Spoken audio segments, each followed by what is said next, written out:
Hello, what's going on? It's Doug Cunnington here.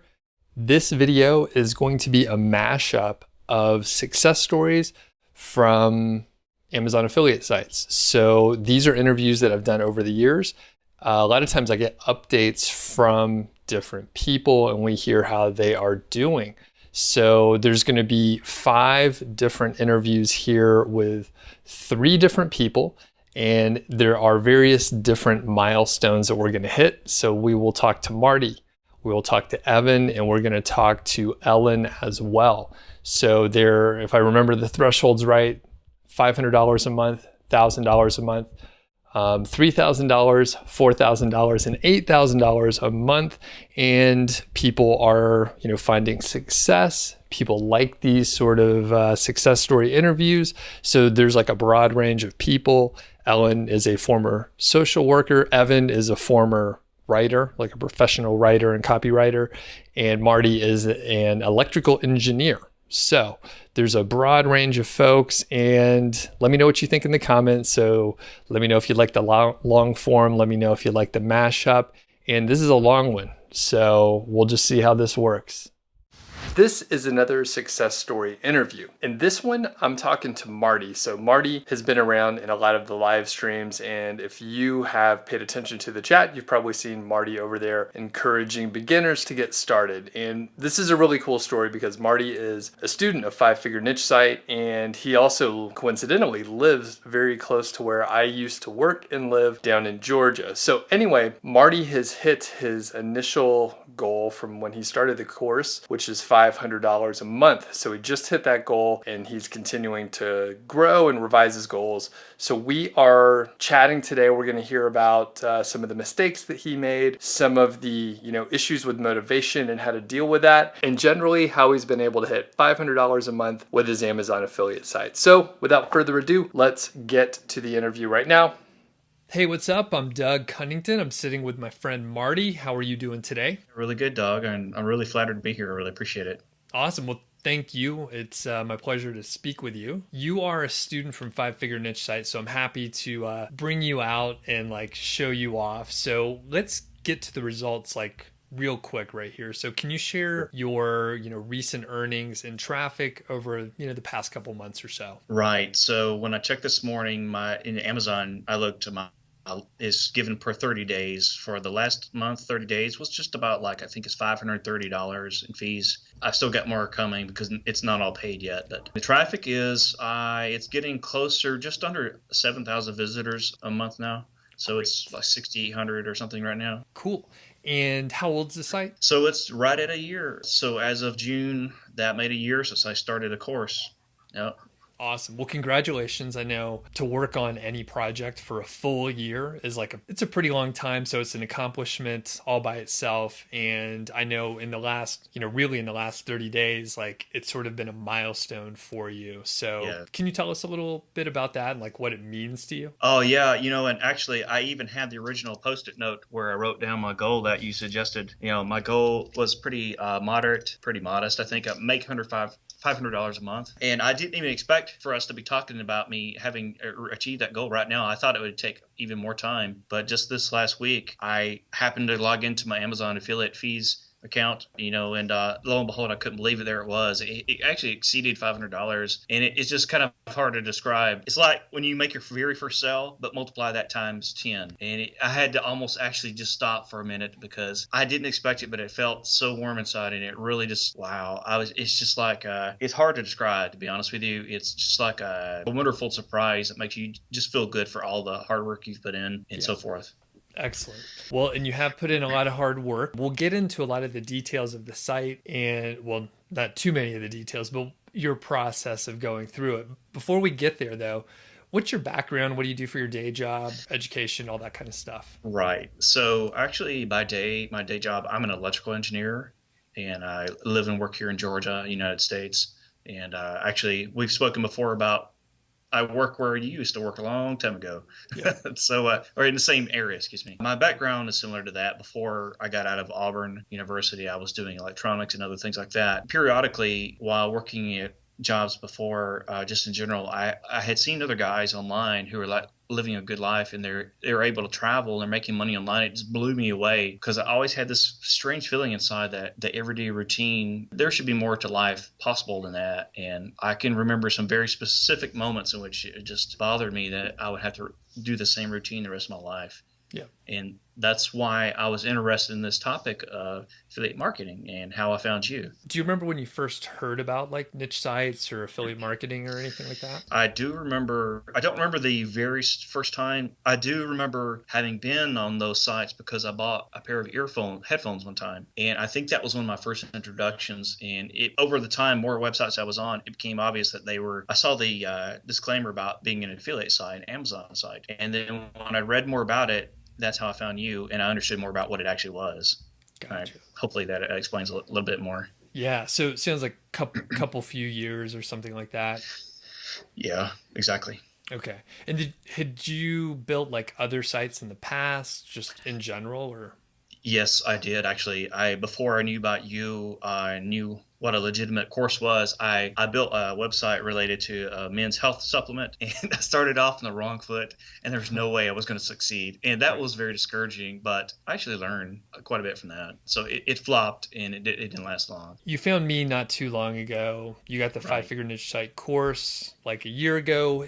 Has there Yes. been any, or have there been other influences? Who are some other people that you follow and got value from? Oh, definitely. There's a guy who goes by the name of Kyle Trouble. He's not an Amazon affiliate marketer, but he's a really smart guy who's actually given me some helpful information about how I write my content and my links and just some general stuff, as well as I learned quite a bit from some of the SEO articles and videos and webinars from companies like SEMrush and Ahrefs, Stuart Walker, Niche Hacks, Human Proof Designs, especially them. They've had some great info, and I know you know them as well. People like that tend to share a lot of real actionable information that helps beginners. That's been a big influence on me too. Cool. And we'll link up all this stuff in the description. Okay. And I think that's key. You can sort of tell, like, after you see enough information, you could tell the people that are practicing and like they're practitioners of whatever craft they're talking about versus people that are just regurgitating. It's very easy to get into the habit of like regurgitating content from other sources, and if you're just if you're doing internet marketing, you're just getting started, sometimes you do have to like reference other case studies, but it becomes really clear when people just don't know what they're talking about. That's true. Yes. Very cool. So as far as like finding a niche, so it sounds like you've had a variety of sources. Do you have any like recommendations for maybe beginners who haven't picked a niche, or maybe they're not sure if the niche that they're thinking of is a good, profitable one? Yeah, I definitely do. I have several thoughts on that because that's so critical, especially given how much competition there is out there these days. I would say don't always look at just the first things that pop into your head, because probably everybody else is too. So you can try to think sideways, like instead of thinking about toasters, thinking about some other kind of specialty item that's similar, but there's an opportunity with something else related to your first idea. Over time, I've learned that because of how much time and money you're going to invest, it's not necessarily a lot of money, but the amount of time and effort, those are resources too. People would do well to buy in just an hour of time from you, for example, to get a second opinion before they really go all in. Hard to put a price on somebody else's experience and their perspective on how they, say, hey, this is not a good idea, or yeah, you know what, I have a good feeling, all the things line up right, you should do this, because that can save people an enormous amount of grief and possibly even trying to climb a mountain they shouldn't climb, one way of putting it. And that's a really good point.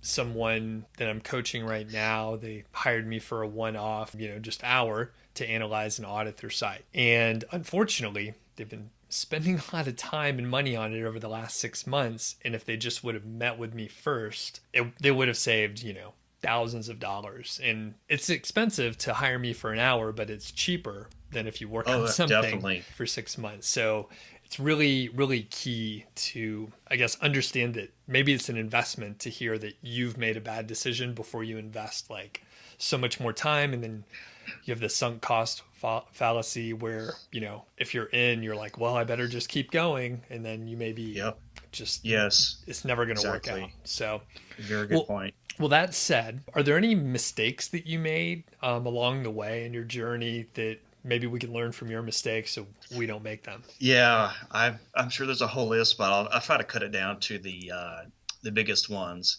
So I am guilty. When I started, I was like a lot of people. I got discouraged, and there were periods of time where I let the site sit and didn't keep putting in effort in building content and links. I was also at the same time I was guilty of the what people call shiny object syndrome, where the next little thing that you might read about, hey, I think I'll try this, and I dip my toes into other things, and that ended up actually hurting my progress for just a few months, like maybe roughly 2 months or so. And that's a terrible feeling. So I would say don't do any of that. Stay focused, keep working on it, even when you're discouraged. Just take a day if you're in a bad mood, and then come back the next day and get back on track and stay focused. Look at, when I started off, my content was weak, and that was a really bad idea. I wasn't really putting my heart into it, and so my content wasn't long enough. It also wasn't as good of a quality as I really could have done. So what that meant was, when I got my act together later, I had to go back and redo a bunch of it. If I had done it right, better job the first time, there would have been mistakes,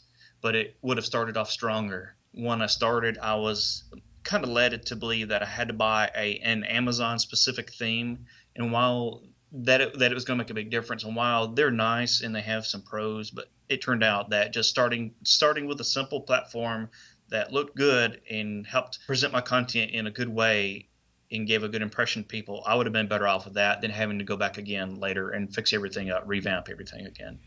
Gotcha. Yeah. And understand, especially the theme's a little tough, and actually I'm going back and revising that portion of the course, Marty, partially from feedback from you, but just in general, as I'm learning more about more themes.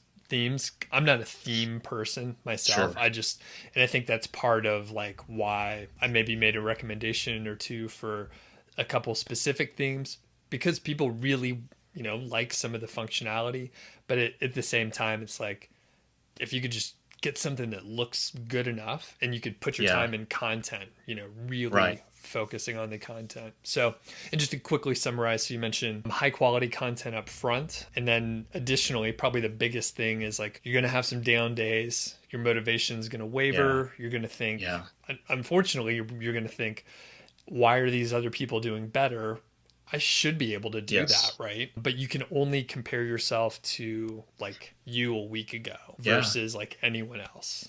So, absolutely agree. I've heard that said before, and it's true. We're guilty sometimes of being our own worst critics. We just have to be able to wake up in the morning saying that we gave our best effort. Whatever's not right, we'll figure it out later. We'll learn.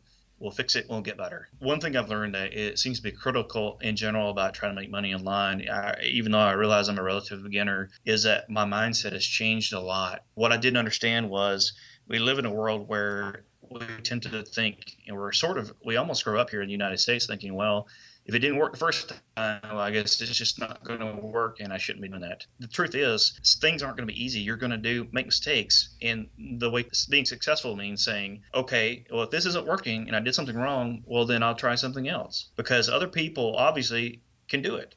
And if that's true, you can too. You just have to accept that. You just have to keep going, basically. You have to, everybody's going to have those moments.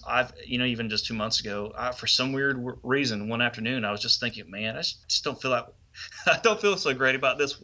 You get these strange feelings like, wow, I could just stop and it'd be a whole lot easier. But then I said, no, that's the old way of thinking. That's a failure mindset. And that's not that's not what I want. I have my dreams and my goals, and I have a hunger for it. As Tony Robbins says, the hunger is what drives people to succeed and go beyond their original expectations and achieve great things.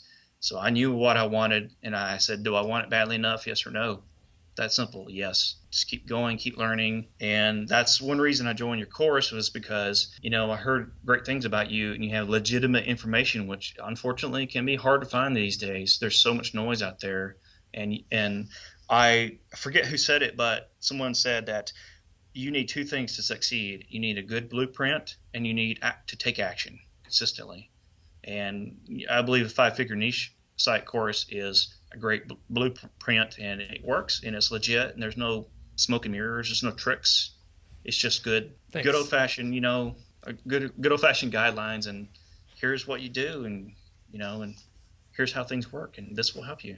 Nice. Appreciate you saying that. And let's get into some more tactical stuff. People really enjoy that. So Okay. we'll hit a few areas, keyword research and just reviewing keywords. Do you have any specific tips to give, or any insights that you learned over the past, year or so? I've changed the tools I use, but that's not necessarily always a critical thing. The biggest thing is I have several small ideas. So for example, if I'm out and about, I might be either in a restaurant or a store, and I might see an object that's somewhat related to my niche, and I'll write it down and I'll keep it in the back of my mind, and later I'll put it in my keyword tool and start seeing what pops out. Also, I've gotten more and more thorough about evaluating keywords. So I get a huge list, the biggest I can within reason, within the guidelines that you teach people. And then I sort through those. And if those don't always work out, usually I'll find something related to those, and that'll spur off a whole nother list of keywords. I try to keep focused in not worrying so much about, hey, is this a high number of average searches per month?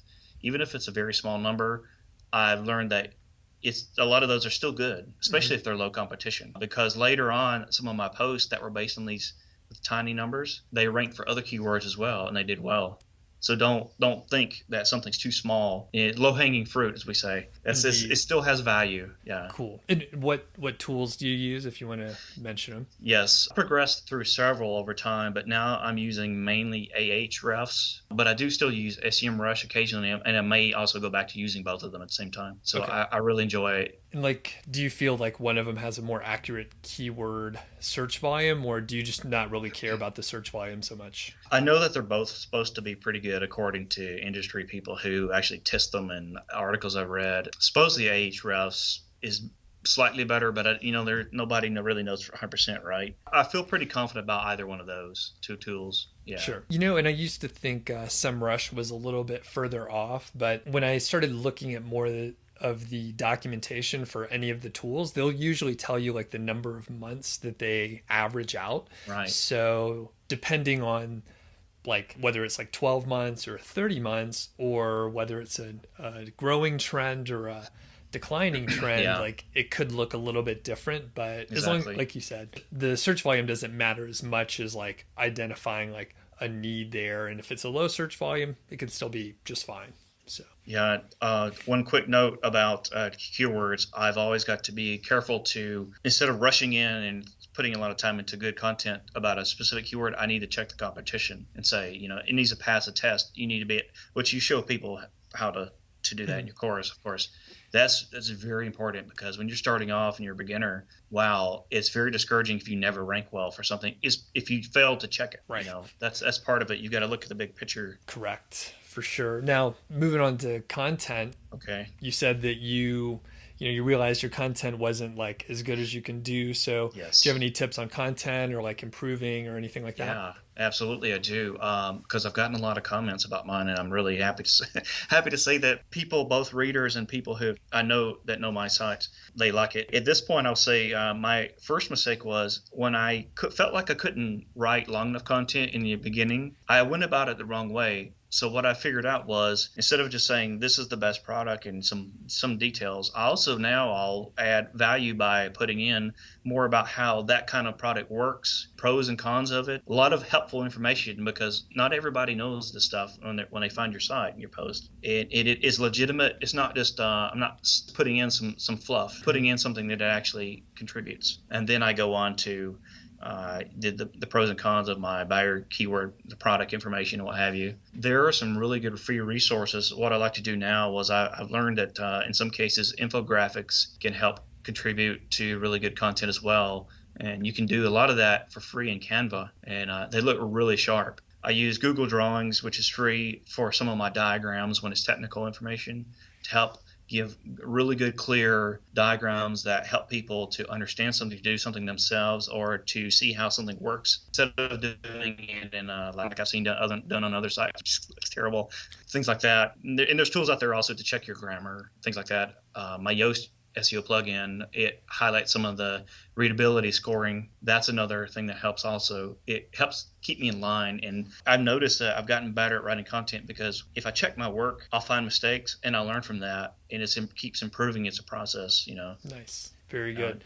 And then you mentioned infographics in there. So do you create an infographic for like every piece of content, or how do you decide? Not every piece. I try to do it where I feel like it's going to benefit it. For example, of course, I have buyer keyword posts and info posts as well. Info posts, a lot of times I do use those if it's something where I can add some facts, explain how some quick tips and things. Some is a way of summarizing it, presenting it, and it looks very professional. If it's a product where it's a buyer post, people might want to know more about it and see some quick facts. I'll use one there if I think it's relevant and helpful. And as far as the link building, have you done much link building for your site? Can you take us through your process and stuff? I have done, I did quite a bit of commenting. What I would do was I would, following the steps in the course, I would make my big master spreadsheet and I would go through all the websites that we were able to generate, and I go through each one where I could. I would leave a comment. I used to get up in the morning early before work and do say 10 or 12 every day and go through that. That built up a lot. And then also I've done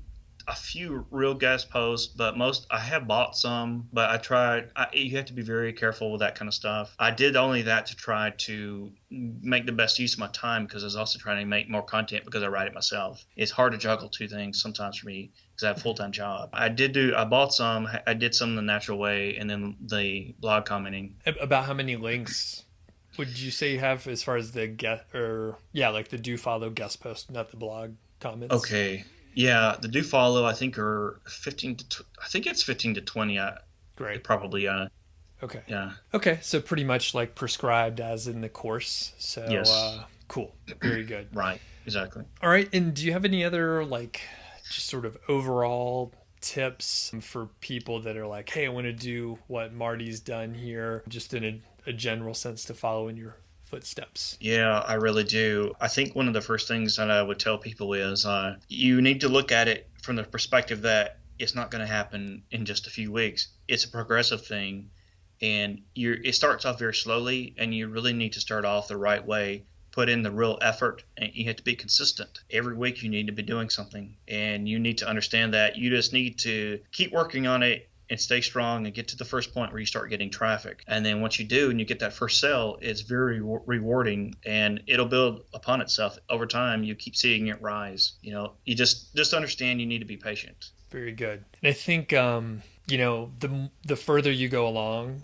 the more you realize you don't know anything, even though you're like accumulating knowledge. So like, I bet right now, Marty, you're like, oh man, I know so much more like real experience than last year. And now you're thinking, well, there's so much more I don't know that I didn't even know was there, right? Absolutely. And that, to add to my previous comment, you've got to be proactive and go learn stuff. You can't just sit in a chair and expect the information to fall into your lap. If you really want to get better and keep improving, you really need to go out there and use the resources that are free and they're out there sitting there. And yeah, what you just said is very true. The more you learn you don't know, and that there's even more to learn. But you'll grow as a person, and you'll even look back and say, wow, I used to do things so differently, and I feel so much more confident now, and I can go back and improve my mistakes and get even more efficient and do things, keep heading towards even bigger milestones, you know? Yep. And just another thing to add in there with the learning is like, I've been doing this for about 5 years, so kind of a long time, but also not that long. I'm constantly trying to learn. And Marty, I haven't mentioned it to you, but like when I'm in our Facebook group, right? I'm like looking for information. Like everyone in the course is like someone I could learn from, because you all have different experiences and different sources where you're getting information. So I'm constantly trying to learn still, because I know that I don't know everything. And as soon as I think that I don't need to learn anything, that's when I'm in trouble. So it's very interesting, just once you get some level of knowledge, you're like, well, I need to learn a lot more. So very interesting. So the success of the site, it sounds like it's on an upward trajectory. Like, What's the impact on your life? Anything like specific and concrete? I was already motivated, very driven to succeed. My dream is to be free one day and work for myself. That's my ultimate dream, freedom. But when this happened and I hit that goal, that milestone, it's like something is saying this is not just possible, but you're definitely going to do it as long as you just keep going. It's like an affirmation. It's sort of an affirmation and a reward at the same time. It's as a person, you feel like it's kind of hard to describe, but as a person, it feels like you've got more wind behind you. It's going to be a little bit easier now. And I've even been told after you get to this point, it's going to be easier. You just keep going. Yeah. And your motivation is probably like rising, and like as you progress, definitely. you're like, I can do it. And like you have the proof now, right? Like you thought you could do it, but now yes, absolutely. You have like the real results. Very exactly. Cool. It's exactly. I feel even more motivated to keep going and learning and improving and fixing everything I can, and just keep working, keep doing what's working. Stay focused and keep doing what's working. Awesome. So Marty, thanks a lot. Really appreciate you spending some time with us in the Niche Site Project community today. Yeah, thank you so much, Doug. It's been a wonderful experience, and I'm very happy to be here. Awesome. Well, you all in the audience can potentially catch Marty on some live streams in the chat. He kind of lays low, so we're going to protect his social media feed and stuff like that. So you could just say hi to Marty when you see him on the live streams. Thanks, Marty. All right. Great. Thanks, everybody. Thanks, Doug. Thanks a lot, Marty. Really appreciate you taking the time to talk to the Niche Site Project audience. Be sure to leave a comment if you have any questions for Marty. I know he'll be taking a look at them. And if you want an update in a few months or something like that, let us know that too. Maybe I'll be able to convince Marty if there's enough people to come back on and do another interview. Thanks a lot.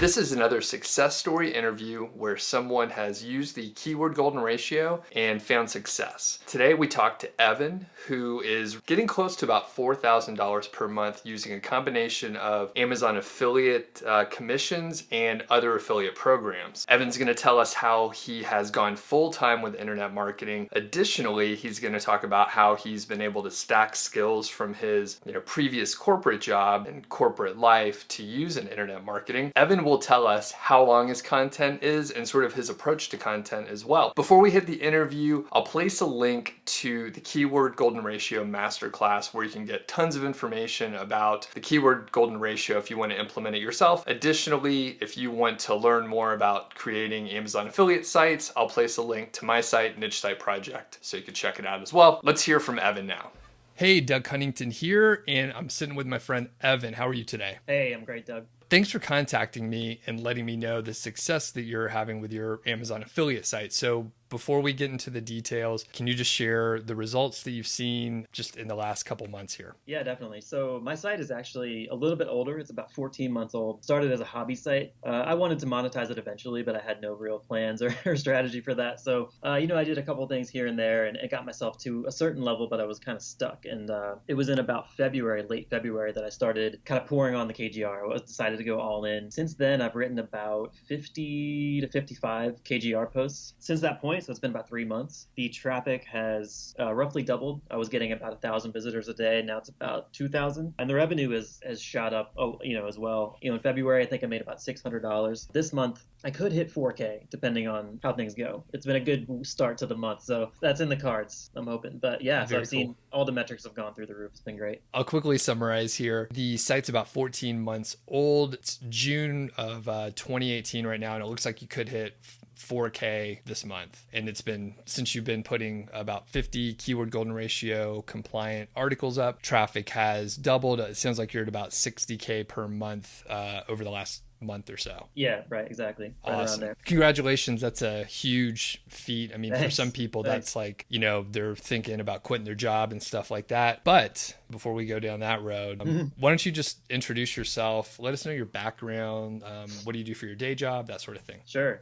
So, my background, I guess in some ways, is tailor-made for this. I have a background in writing. I'm a writer by trade. I've always run my own blogs and written for the school newspaper. And then I got into copywriting back in 2012, worked for a digital agency, eventually ended up running content strategy and content marketing there and copywriting. And then eventually I graduated to writing for like one of the really, really big viral news publishers. And so, yeah, I mean, I have experience like helping smaller brands grow blogs and then also writing content that's optimized for a publisher with like 13 million Facebook fans. So I kind of have a cool breadth of experience there that's really helped me jump into this, I think. Actually, in my day job, which is kind of funny you bring that up, I did quit my job a couple months ago. Not for this specifically, but I was like, hey, it's time for a change. I'm going to move on. And while I'm looking for a job, I'm going to work on this. Thought I would get a job and this would just be nice side income. But this has gone better than I thought. And the job hunt has gone worse than I thought. So and where are you from, by the way? I'm in Atlanta, or the suburb of Atlanta called Marietta, so down there in Georgia. Cool. And that's my old hometown. And before we started recording, we were chatting about old times sitting in traffic down in Atlanta. Sure, yeah. So, and luckily you don't have to commute, because it would be a nightmare from Marietta. Even if you have to just like go to the other side of Marietta, that's kind of bad too, right? Yeah, I used to work in Midtown from OTP, as we call it, and that was a nightmare. So now I just try not to leave the house at all. Yeah. I mean, that's how you got to do it. Otherwise, it's just a nightmare. Anyway, so that's cool. And I guess you had like a writing or English background in college and stuff. I didn't study English, but I just like always wrote my own stuff and built a portfolio and was able to like get smaller and bigger and bigger writing jobs as I went along. So no formal training, but creative writing I've got a good background in it. Nice. That's pretty cool. So do you remember when you first heard about like internet marketing or niche sites in general? Yeah, it was at my my agency job back in 2012 to 2015. I worked there, and one of my buddies there who worked in SEO, one day he told me he was quitting, and I was like, oh, that's cool. What are you doing? And he's like, yeah, I'm going to run my blog. And I'm like, I was like, what? And this guy's a guy with like a family and a kid, and I was like, you're going to quit to run a blog? I don't understand. And that's when I first found out about how he was using kind of affiliate marketing and, left his full-time job to do it. Got it. I had no idea how, but, You just heard of the concept. And what year was that, by the way? That was a couple years ago, maybe like 2015. Okay, so pretty recent overall. Mm-hmm. All right, now take us through the timeline of your site. So you mentioned you started it about 14 months ago. It's a hobby site, and you were...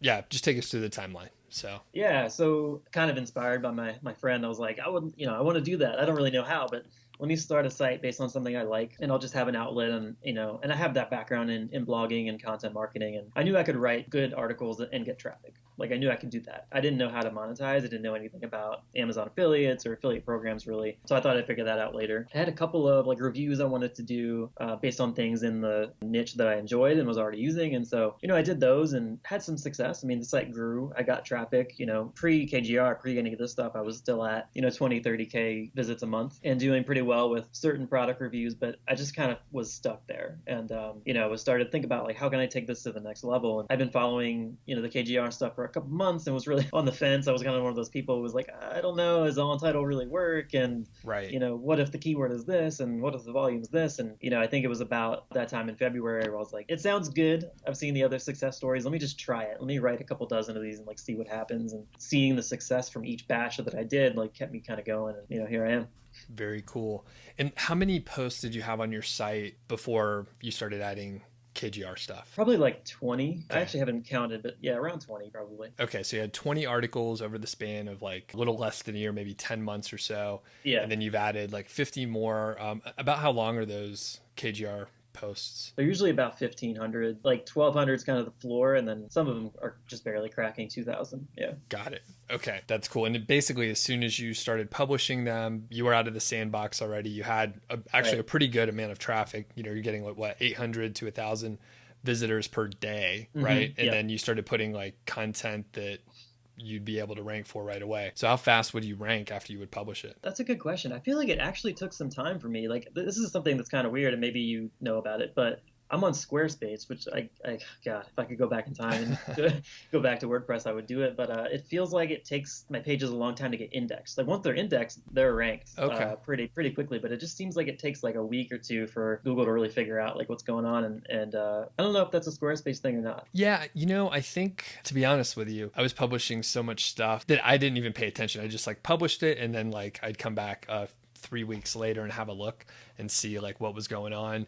And slowly it would happen. You know, of course, you can go to the Google Search Console, fetch the specific page, but I find it's not necessary unless I make a specific change. I want it re-indexed immediately. I just try to, just keep moving with the content and make sure my internal links are good and just kind of let it go because it gets there, Right. And once it's indexed, like I said, like it's usually pretty high up. So. And I take it you don't have any other writers since you're a good writer yourself, but I'll ask anyway. Yeah, no, I have actually used some Upwork writers. I mean, I can be a little bit precious about the content Right. as a writer myself, but I really wanted to scale up and I had to learn to let go a tad. I tried one writer from Upwork like back in March and it just didn't go very well. But then I used kind of some of your tips about hiring people that maybe didn't have the big Upwork history and just seemed like good, smart people. And that went way better. So I did that in May and that's how I was able to get a lot more work done.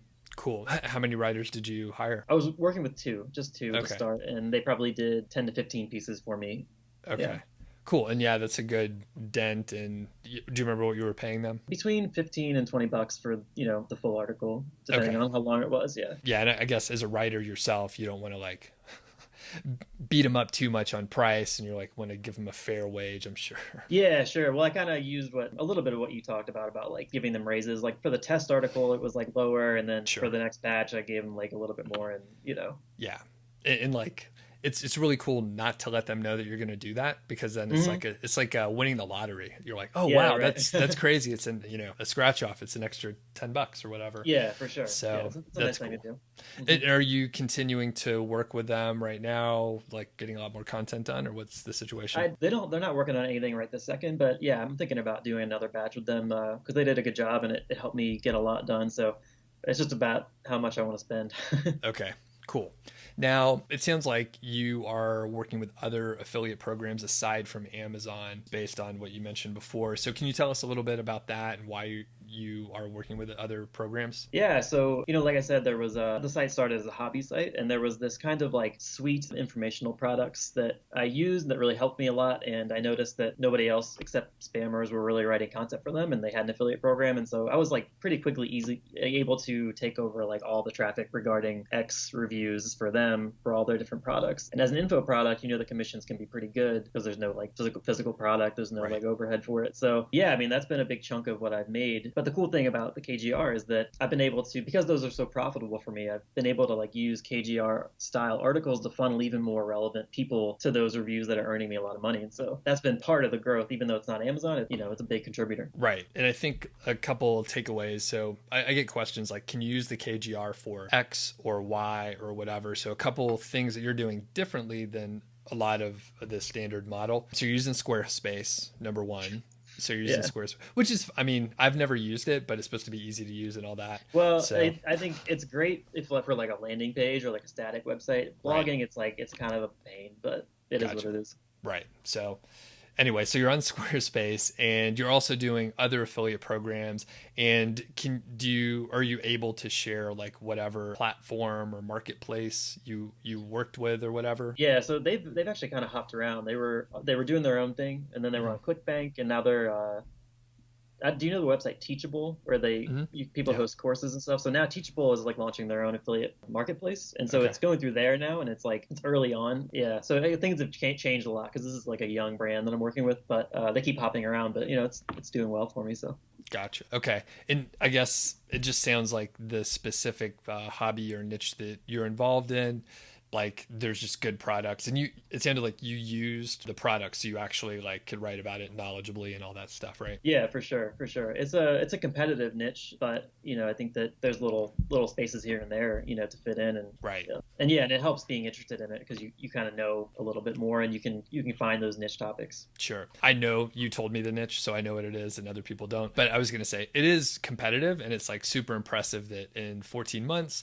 You can like ramp up a site. You're heading for 4K, hopefully this month in June. So it's a competitive space. I can tell people that. So very cool. Now, link building. Did you get into link building at all, or what's the situation there? I have done kind of one link building push, and this was pre KGR or anything like that, but I did kind of the guestographic approach. I had someone on Upwork make an infographic for me. It actually turned out really cool, and I did some outreach for it, and yeah, I got a couple of links. Nothing like really impressive. The niche is like very branded, like everyone's kind of like a guru expert. Like people aren't really linking to each other's content a lot, so link building is a little bit tough in this niche. So I didn't go amazing, but I got a couple there here and there. And yeah, I think it's something that I should revisit though. Gotcha. Actually, again, this is because I know the niche, I have an idea where you can go outside the niche, but there's some overlap where I think you may have good traction. So I'll tell you afterwards. Yeah, perfect. So it sounds like you didn't do much link building, and the power of the KGR like carries the organic traffic. So that's cool. Do you do much on the social side? Any platforms that you're active on or anything like that? I'm actually really bad at social media in general. So I'm not good at like running these accounts, but I do get a good influx of social traffic from, people who stumble upon my content. And there's one article in particular that every once in a while, I don't know how exactly it happens, but it gets these huge Facebook spikes of like thousands of visitors a day. And, it's hard to track down where that's coming from. Like I know you can go into Facebook and put the URL in, but it doesn't always give you everything. And I just want to like thank the people who are sharing. Yeah. There's so many like just little, or actually really large like Facebook groups that, I mean, if somebody shares something, can go viral in that group, and you may not even, there's no access to it. You have to be like added in. So yeah, sure. Exactly. I think maybe that's a selling point for like doing really, really solid informational content, because that kind of thing can happen, and it will happen organically. Cool. Now on page sort of SEO and how you lay it out for, an affiliate post, are you using like native ads or buttons, tables? Like how do you set that up? Yeah, I use tables with the HTML table generator that you've talked about. That has really helped, like adding those to the top of most of my KGR pieces.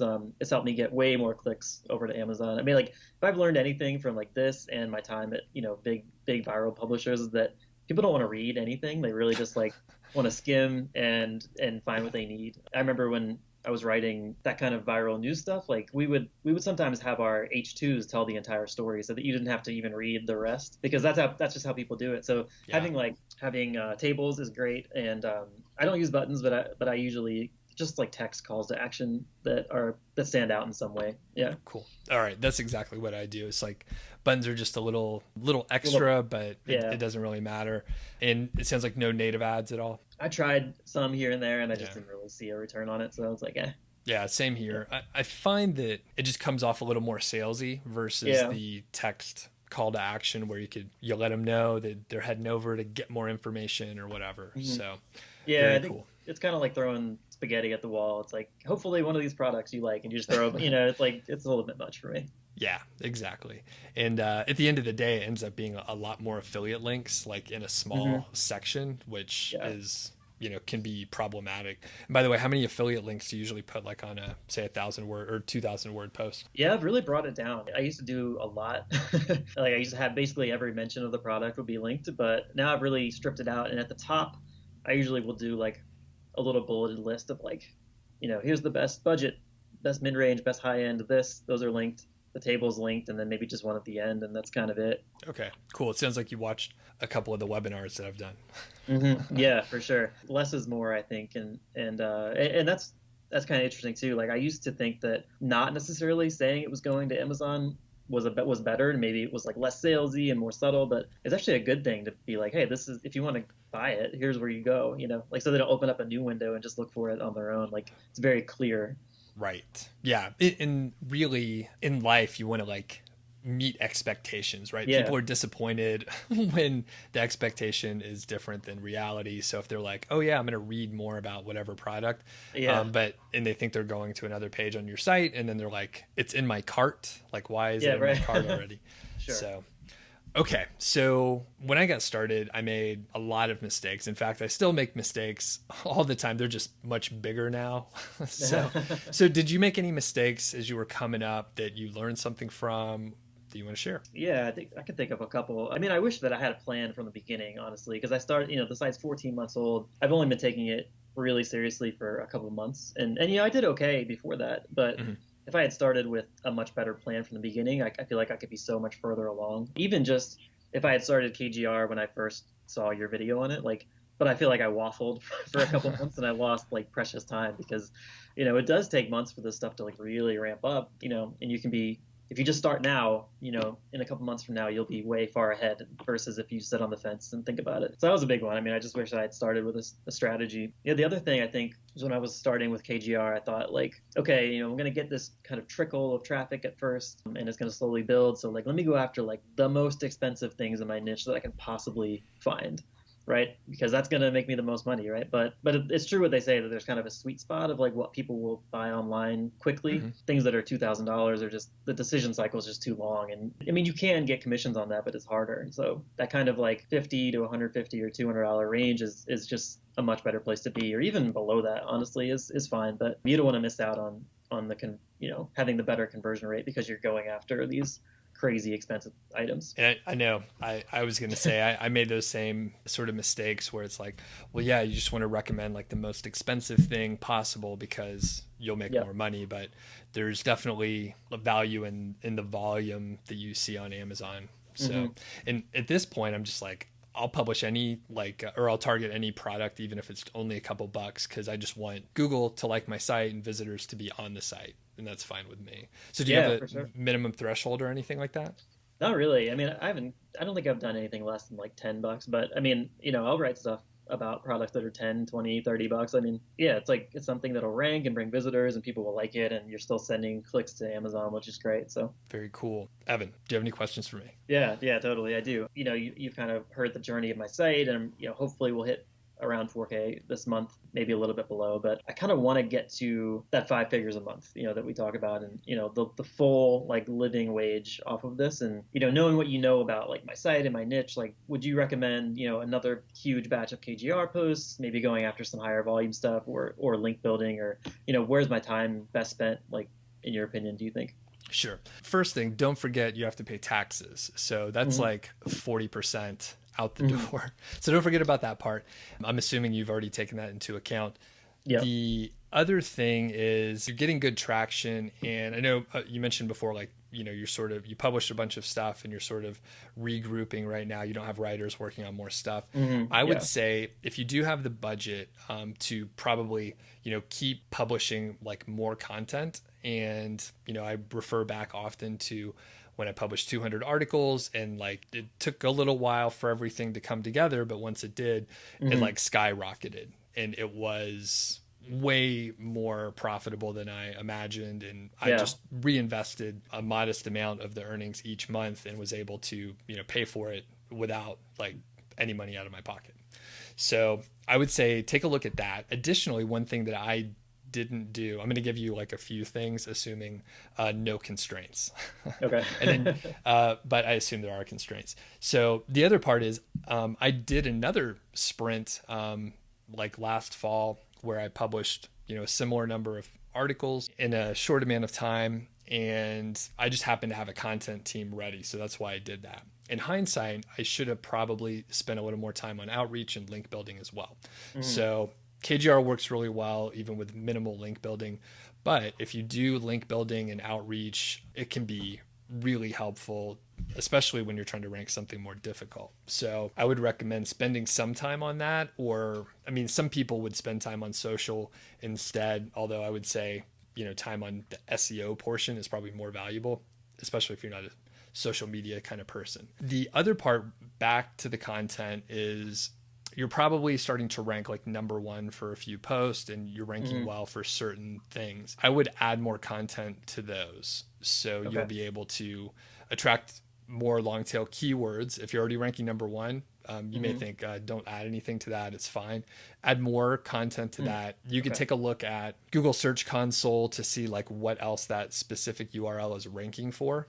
If you don't have any details about that, you could add more information. So for example, if it's like, the best ballpoint pen for journaling, and you see you're ranking for like something about bullet journaling, then you could add a section about bullet journaling, hopefully attract more long tail traffic to that post that's already getting a lot of love. And then you'll just get like more traffic to it. So that's one thing you Cool. could do. And I mentioned a couple other things, like I think you're probably already doing it, but like adding more images, keyword rich images can be helpful. You got to make sure you take care of the alt tag, the caption, and the other information, file name and stuff. But that could be helpful just to add more relevancy around that topic. Okay. So I would say usually it comes down to content and link building, and this is the same deal. I guess to emphasize, don't forget the outreach can go a long way, especially if you focus on like one keyword or at least topic that maybe you have a couple keywords associated with it. If you could focus link building on that topic, that would be great, because you may be able to push up like 3 or 4 posts because your site's like more relevant about that topic. Oh, okay. Interesting. Yeah, that makes a lot of sense. When I look back at like the timeline, I think it takes, my belief is there's another sandbox, right? There's a sandbox for a URL whenever you publish something.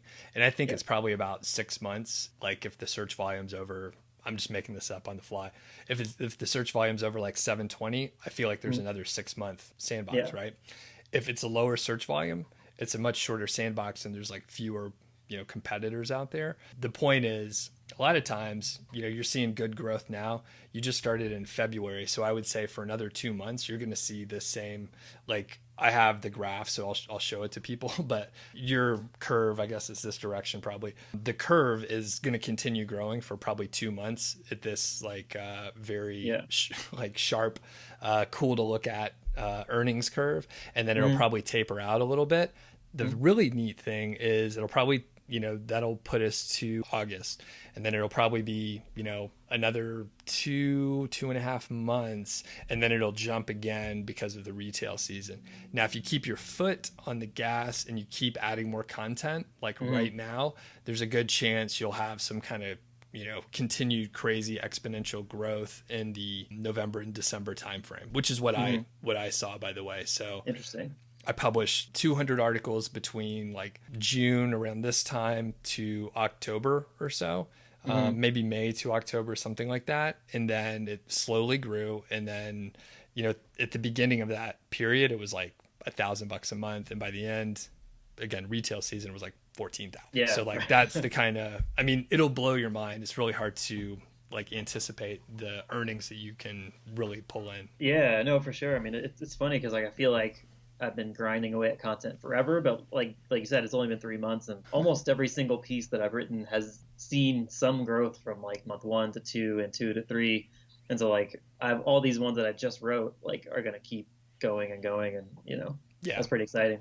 And Google is like liking your site even more. So by the way, do you have like healthy interlinking throughout your site, like to and from each article? I do. That's something I've worked on recently because I wasn't doing it before, but I was like, but no, I got back in there and I made sure everything had at least 1 or 2 internal links, as well as like outbound links to quality, references.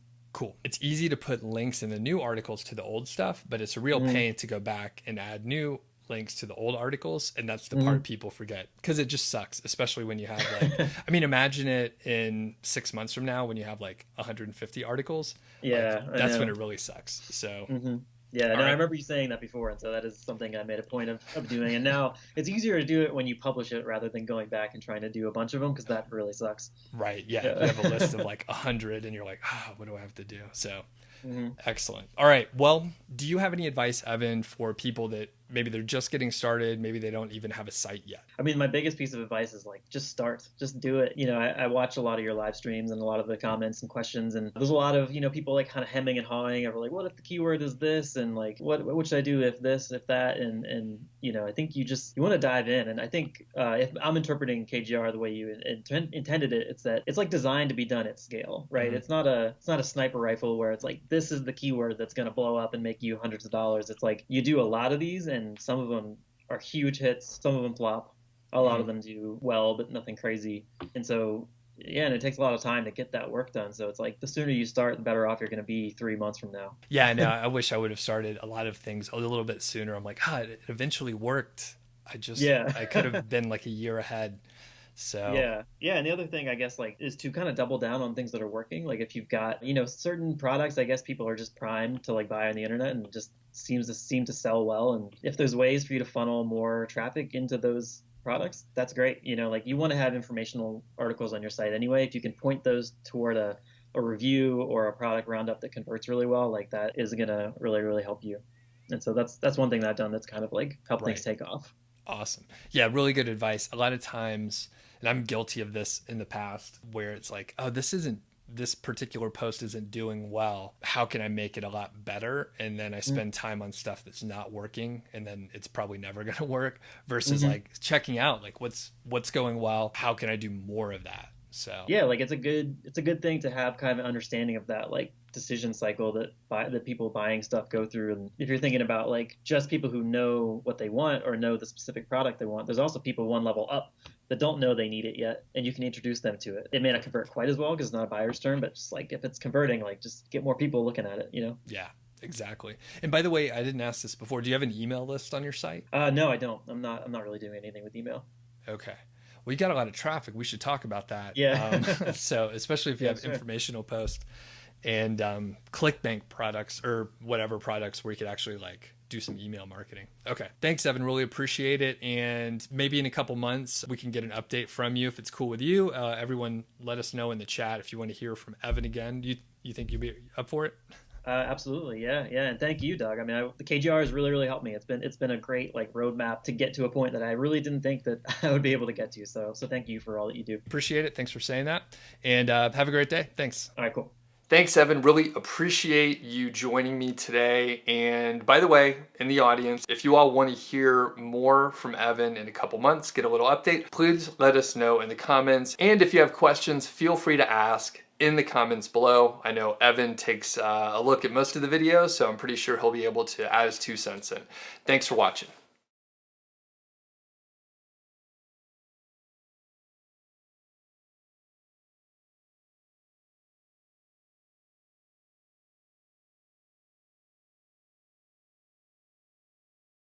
Hey, what's going on? It's Doug here. Today is another success story interview, and it's an update. So we talked to Marty McLeod, who, when we spoke to him a few months ago, he was making about $500 a month, but he's grown his income up to about $1,000 a month. Marty shares some great nuggets of wisdom, so be sure to check out the first interview if you haven't watched it, and if you have, let's get to this interview. I want to welcome back Marty. Marty, you were on the show a few months ago, actually. Right. I talked to you back in like July of 2018, and That's we right. want to get an update. So thanks for taking time out of your day. My pleasure. Now, for the people that don't know you, can you just introduce yourself as far as like your background, where you're from? Right. So I do have a full-time job. By day, I'm an engineer, the usual 9 to 5. I live here in Georgia, not too far from Atlanta. So this is my part-time thing. My websites. I have 2 sites, and I was a member of your course. I started my main site last year, actually. And by the time that I spoke with you in that episode of on your YouTube channel, I had hit my first real goal at that time. So Nice. it's been a long journey, and this is where I am today. So Awesome. still moving along. So back in July, you were making, I think you just hit the milestone of $500 exactly. a month. Yes. And where are you at right now? This is about 6-7 months later. It's early 2019 when we're recording this. So I've had some dips and peaks, but I'm at about roughly 1,000 a month now. Traffic fluctuates sometimes, as some people are aware of. And so the goal right now is just to hit the next goal, which is 1,500 per month. Nice. Really still working hard on it. And congratulations, by the way. Like, once you hit the early milestone, you're probably thinking, "Oh, I can't believe I did it." And now it's like, Yes, absolutely. It's like it's still coming in, and like the course was an expensive investment, and you obviously put in a crazy amount of time, but like now you probably find that it's fairly, I mean, you want to grow, but it's fairly passive at that $1,000 mark, right? Right. There's always little things, bits and pieces here that need to be fixed, and most of it is it's very passive. A lot of the stuff is just me improving and then going up and cleaning up the site. Say I had an issue with images as a perfect example. I did things the wrong way in the beginning. I said, I can do that much better. There's no reason for it to look like that. And that takes a lot of work too, but it's well worth it, of course. Little things like that, keep learning, reading, watching videos, listening to podcasts. I know you've got a new podcast coming out. I'm sure I'll learn more from things like that. Cool. Now let's sort of step back and talk about how you chose the category, the niche, and the products that you were going to cover. For my main site, when I first started the program, members of your course are able to talk with you about it, and we go through the evaluation process for a niche. Mine is actually pretty competitive, so it's not really it's one of the more difficult ones, which I didn't understand had that perspective at the time, but because there are a lot of buyers out there, it's related to, we'll just say it's a consumer products that a lot of people have heard of, and it's basically building a site, doing really good keyword research in order to rank in the top 10, and that's what made it possible. It always comes back to the same basic principles, almost always. Okay, cool. And, from your perspective, you mentioned it's pretty competitive, but you didn't really know until you got started. Yeah. Like, what insights do you have for people? Because this is where people get hung up, right?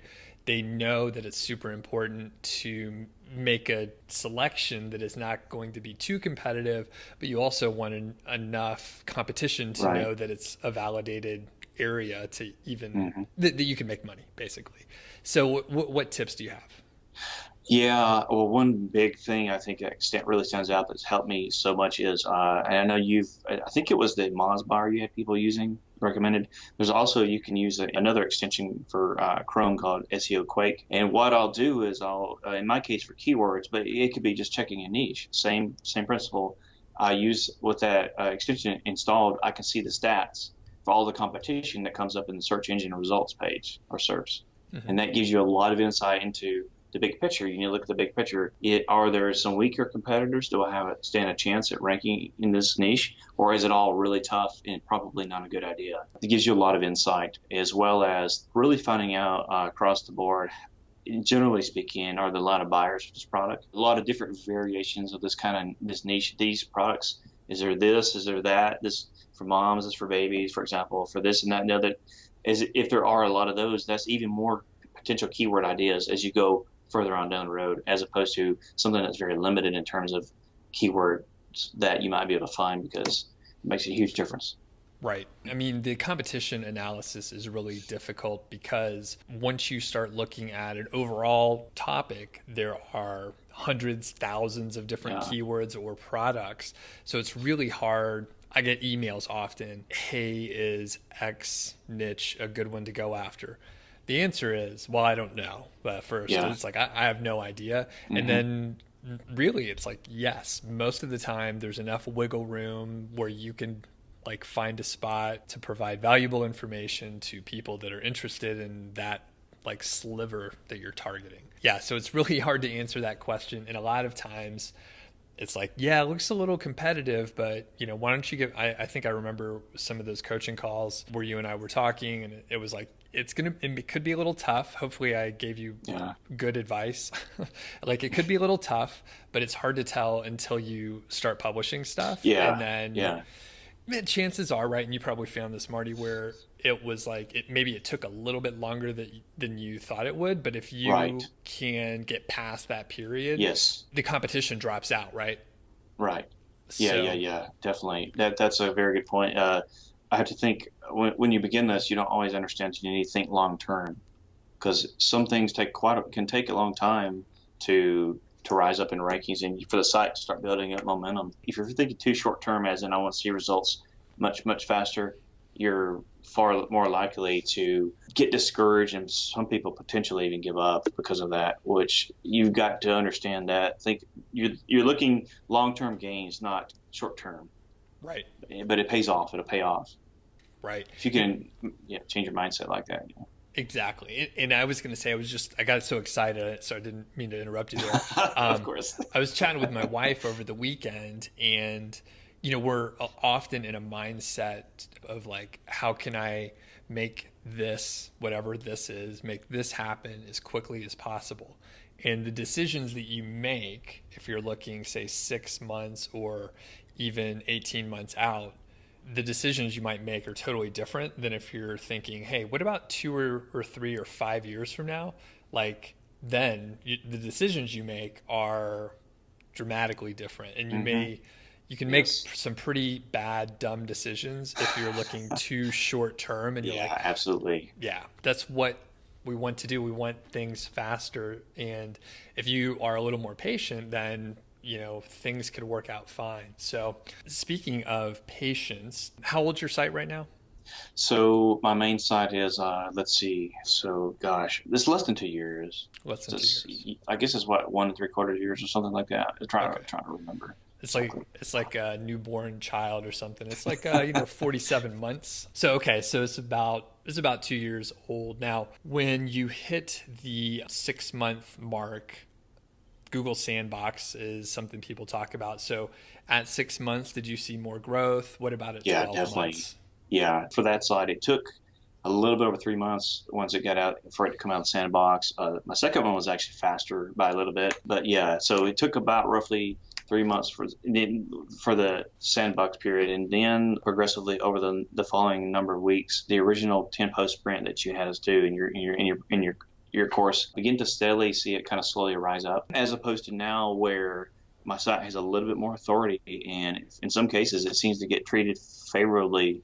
Even potentially some things pop up overnight. Of course, that's somewhat unusual, but it just goes to show you that there's a slow progression, and once you get to better days, things normally take a couple of weeks, but in some cases much faster.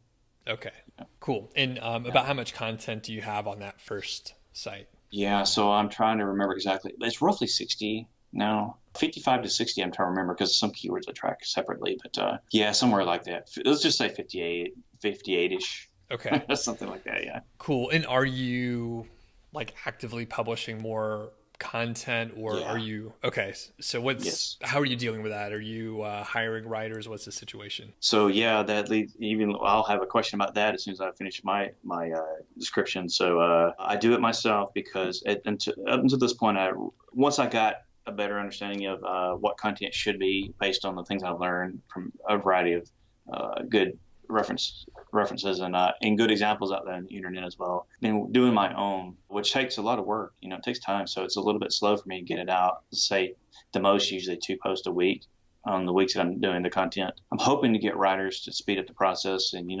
that leads me to my question I was mentioning that, I've not had good results at all. I get back on a good day, it's mediocre content from writers. So I don't know what you would advise a person to do, Sure. Doug, in that case, do I just keep looking or is there a better route? I don't know. So where have you tried to find a writer so far? I've started at usual places. I tried another guy again at Upwork. It might work out, but right off the bat, it doesn't seem super fantastic. I just tried Textrine. It was Yeah. I was going to give Text Broker a shot with a sample. So some of the main places, including Upwork. And what was the main issue that you see, or actually, what are all the issues that you see when you get the content back? Biggest thing is there's way too much fluff in it. It's not real material. Whereas when I personally write content, I try super hard to answer their search query, their question. I make sure to be very specific. To the best of my ability, I'll find the information and I put it into words they can understand, and then I go into great detail explaining things. And what I get back a lot of times is it's very generic. They're obviously not putting in the time to look up the real answers and put it into content and deliver value. They're not doing it. I know exactly what you're talking about because you probably have some guidelines around word count, and then people are just filling it with like the transitional phrases throughout. So you end up with really like flowery language. I don't know if flowery is the right word. A lot of filler, maybe. Yeah. You could say. Yeah, so not mostly, but there's like, say 25% filler content to hit the word count. And then if you strip that out, you end up with like a tight, concise piece of content that someone will read. And, I've definitely found actually one of the top things when I audit a site and someone has not written the content themselves, I read them the content and it's clear. I'm like, there's no point. There's like 4 sentences with no real point. Like you could take all of that out. Like, would you keep reading if you landed on that site? And they're like, no, I see what you mean. Exactly. And it's really easy to snag the content and then put it on there. So, okay, let's review what you said. So you've tried Upwork, which is my like place of choice. You've experimented with a couple content services. Yeah. Yes. I stay away from Fiverr because it's been for the most part, it's garbage. iWriter was terrible. Yep. Text broker is generally the same as iWriter. Oh, really? Okay. I think there may be, I haven't used them in a few years, but generally it's like the same situation. I believe you probably can get really good stuff on Text Broker, but you'll be paying like the 5-star like top rating. Yeah. And it's extremely expensive at that point. So because the marketplace is so good on Upwork as far as the scope of people that you could find, I would probably keep trying to hire there. I would potentially experiment with different price points to see if you could attract different kinds of writers. And I like really would emphasize, and when I've worked with writers, I would just tell them, I want you to aim for these word counts, but if it's shorter, that's okay. And I tell them, I don't want fluff. I don't want like these transitional phrases that are just not meaningful. Like get it out. I'd rather have a shorter piece of content that was punchier and got to the point. Right. Cool. Usually a good writer will appreciate it. They will do that. And you can give them feedback, and if they don't get it, because eventually you will find a couple people that'll be able to deliver and not have all the flowery language there. Okay, that's great. I appreciate that. I'll put that to good use and advice. And how much were you paying? Okay, the last lady was $25 an hour. Didn't go very far because she was not. I was willing to pay more. I know that it varies on Upwork. I'm certainly willing to pay. I'm not trying to cheap out. So I started at 10, 15, then it went 20, 25. Some people want to do per assignment. Okay. Which, the last guy I was currently trying was 85. He said he wanted for one. I said, if it's good enough, I'm willing to pay that. Okay. I'm not sure, to be honest. Yeah, if you can get it and you don't have to edit it, that'd be worth it, I think. Yeah. Especially when you look at, the site's bringing in money, you're seeing things rank, like you're not at a point where you're testing like, hey, does this work? You know that it's probably going to rank, even if all of them don't bring in revenue, that, some percentage of them are going to work out. So yeah, I'd keep testing, and basically probably like most organizations, HR is like really difficult to deal with. People are the worst. So it's like if you're trying to hire people, then you're going to have like issues. So even if you find a great writer, like, they may bounce at some point. So yeah, I kind of expect some of that. And do you have any tips for like hiring writers? I know you haven't successfully like found the right one, but what's your experience with it? Well, of course, we had the things that we learned from you from the course. I took that and just kind of modified it a little bit. So primarily, I would say it would be trying to get your writer to use conversational tone, because Americans, one thing I noticed is a lot of content that's put out is not really natural for Americans and people in the West. We don't talk or write like that normally. Contractions are good. Using smaller words, more understandable, because for one thing, my main site, my audience, the reader audience, demographics are so wide. It's everything from young people to, it could be a grandmother. And you can't throw down a bunch of super big words and technical jargon. You need to make it go high on readability. Tell your writer that you want to use small words where possible. If they have technical words or anagram, spell it out. Clarify what it is. Yep. I try to get them to use H2s, or at least section off subsections, subtitles. Use a lot of those, because in the content I divide it up clearly. Small paragraphs, two to three sentences at the max, sometimes one sentence. But especially because on mobile, it's very different. When on a little bitty screen, those turn into long paragraphs, if not. Yeah, definitely. I know exactly what you're talking about with the writers. Basically, we're taught to write in the third person, right? Yeah. Is that right? The third person. Right. And it's boring, right? It's really boring. Very and much. You need to write in the first person. It needs to be conversational. I have had some writers that like go all the way to the other end, where they're like, it's almost like they're writing an email to like their friend or something, and I don't know, at some point they lose me when they're, when it almost reads like an Instagram update or something. Okay. So anyway, yeah, more casual is good. And it's hard, I mean, once you give people the approval and they get the tone and all that stuff, then usually they get it, because I mean that's how like people do speak. All right, cool. Now you said you did a lot of writing. We were chatting earlier. You mentioned you were getting into copywriting a little bit. So tell me about that. Yep. There's a lot of material out there, and if you go looking on the internet, basically it usually boils down to people recommending these top courses. The thing is, the best copywriting courses are at least several $100s, if not almost $1,000 or even more. Or they're almost impossible to find. That's what's crazy. But I had the idea over the Christmas break. I went on Udemy.com, which is great for a very popular site for courses and various training of all different kinds. And I only paid $12, and I got one of the top-rated copywriting courses because I wanted to improve what I thought was already a good idea, and that's the conversational writing. But I wanted to improve influencing sales and clicks, because that's basically what we're doing. Is we have a site is helping people to buy. It was some of the best money I ever spent. It was a relatively short course, but it confirmed a lot of my things about what we were just talking about the style of writing, as well as ways that I could improve, turning features into benefits, asking, so what? If I'm going to write something, so what? Why does it matter to this person? Write it in the way that they want to know about, make them feel good or want this, and things like that. There's some basic principles in there, and that helped a lot. Okay. And if you had, I hate these kind of questions, but I'm going to ask you anyway. If you had like one tip for someone on their affiliate site to improve the copywriting a little bit, based on your knowledge, the course, like what would you give them? Yes. So I would, and it's a great question because I've actually said this to people. So I would write in a way, just like we just described, conversational tone that paints the product, tells them what they need to know about the product, but in a good way that helps to make them say, yeah, you know what, I think this would be good for me to buy.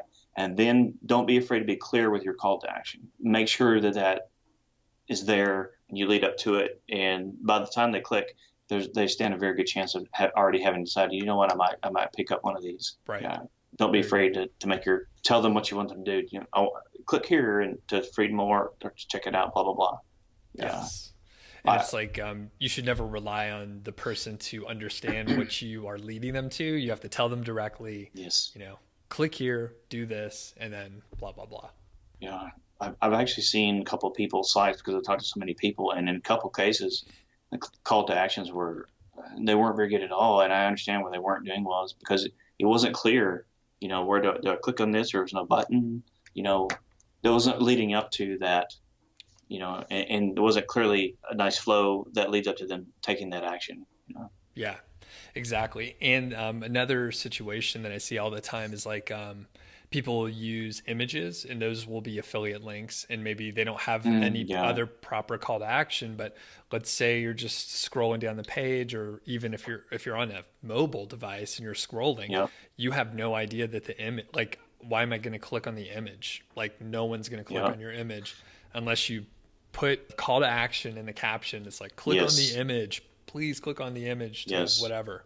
So that's very true, because based on what the heat map data that I saw, that it wouldn't happen otherwise unless you specifically they knew to click on it. They weren't clicking on images. Right. So, and for the people that don't know what a heat map is, can you describe that? Oh yeah. So I need to make sure I get the technical terms clear. So a heat map is basically it can be a plugin, it can be a service, whatever. It records and identifies where people are clicking on a post in terms of the most activity and the least activity, it's also sometimes they use the same word for a scroll map, where you can see where people went to in a post and spent the most time reading.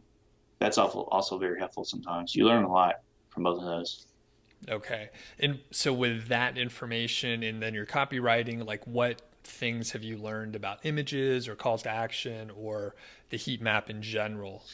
Yeah, so I found that a table of contents does very well. Based on the data that I have so far, I'm putting my products at the bottom of my post and my general content at the top. Seems to be actually doing better. Some things are counterintuitive sometimes. Based on what I saw, I need to have clear subtitles and subsections where people can know where they can click to get to it. Some people want to read through the whole thing. Some people want to jump right to the 5 best, blah, blah, blah. It needs to be clear, and it needs to be spelled out where they can go and how they can do it. Don't use any funky colors, so things that are unusual that people don't expect to be there. Most people are used to things being like a blue links, for example, as opposed to bright pink or something crazy. People are inherently accustomed to things working a certain way, and if you keep it as simple as possible, help make it easy for them to find what they want, and then go through your content and then possibly buy and click and buy. Got it.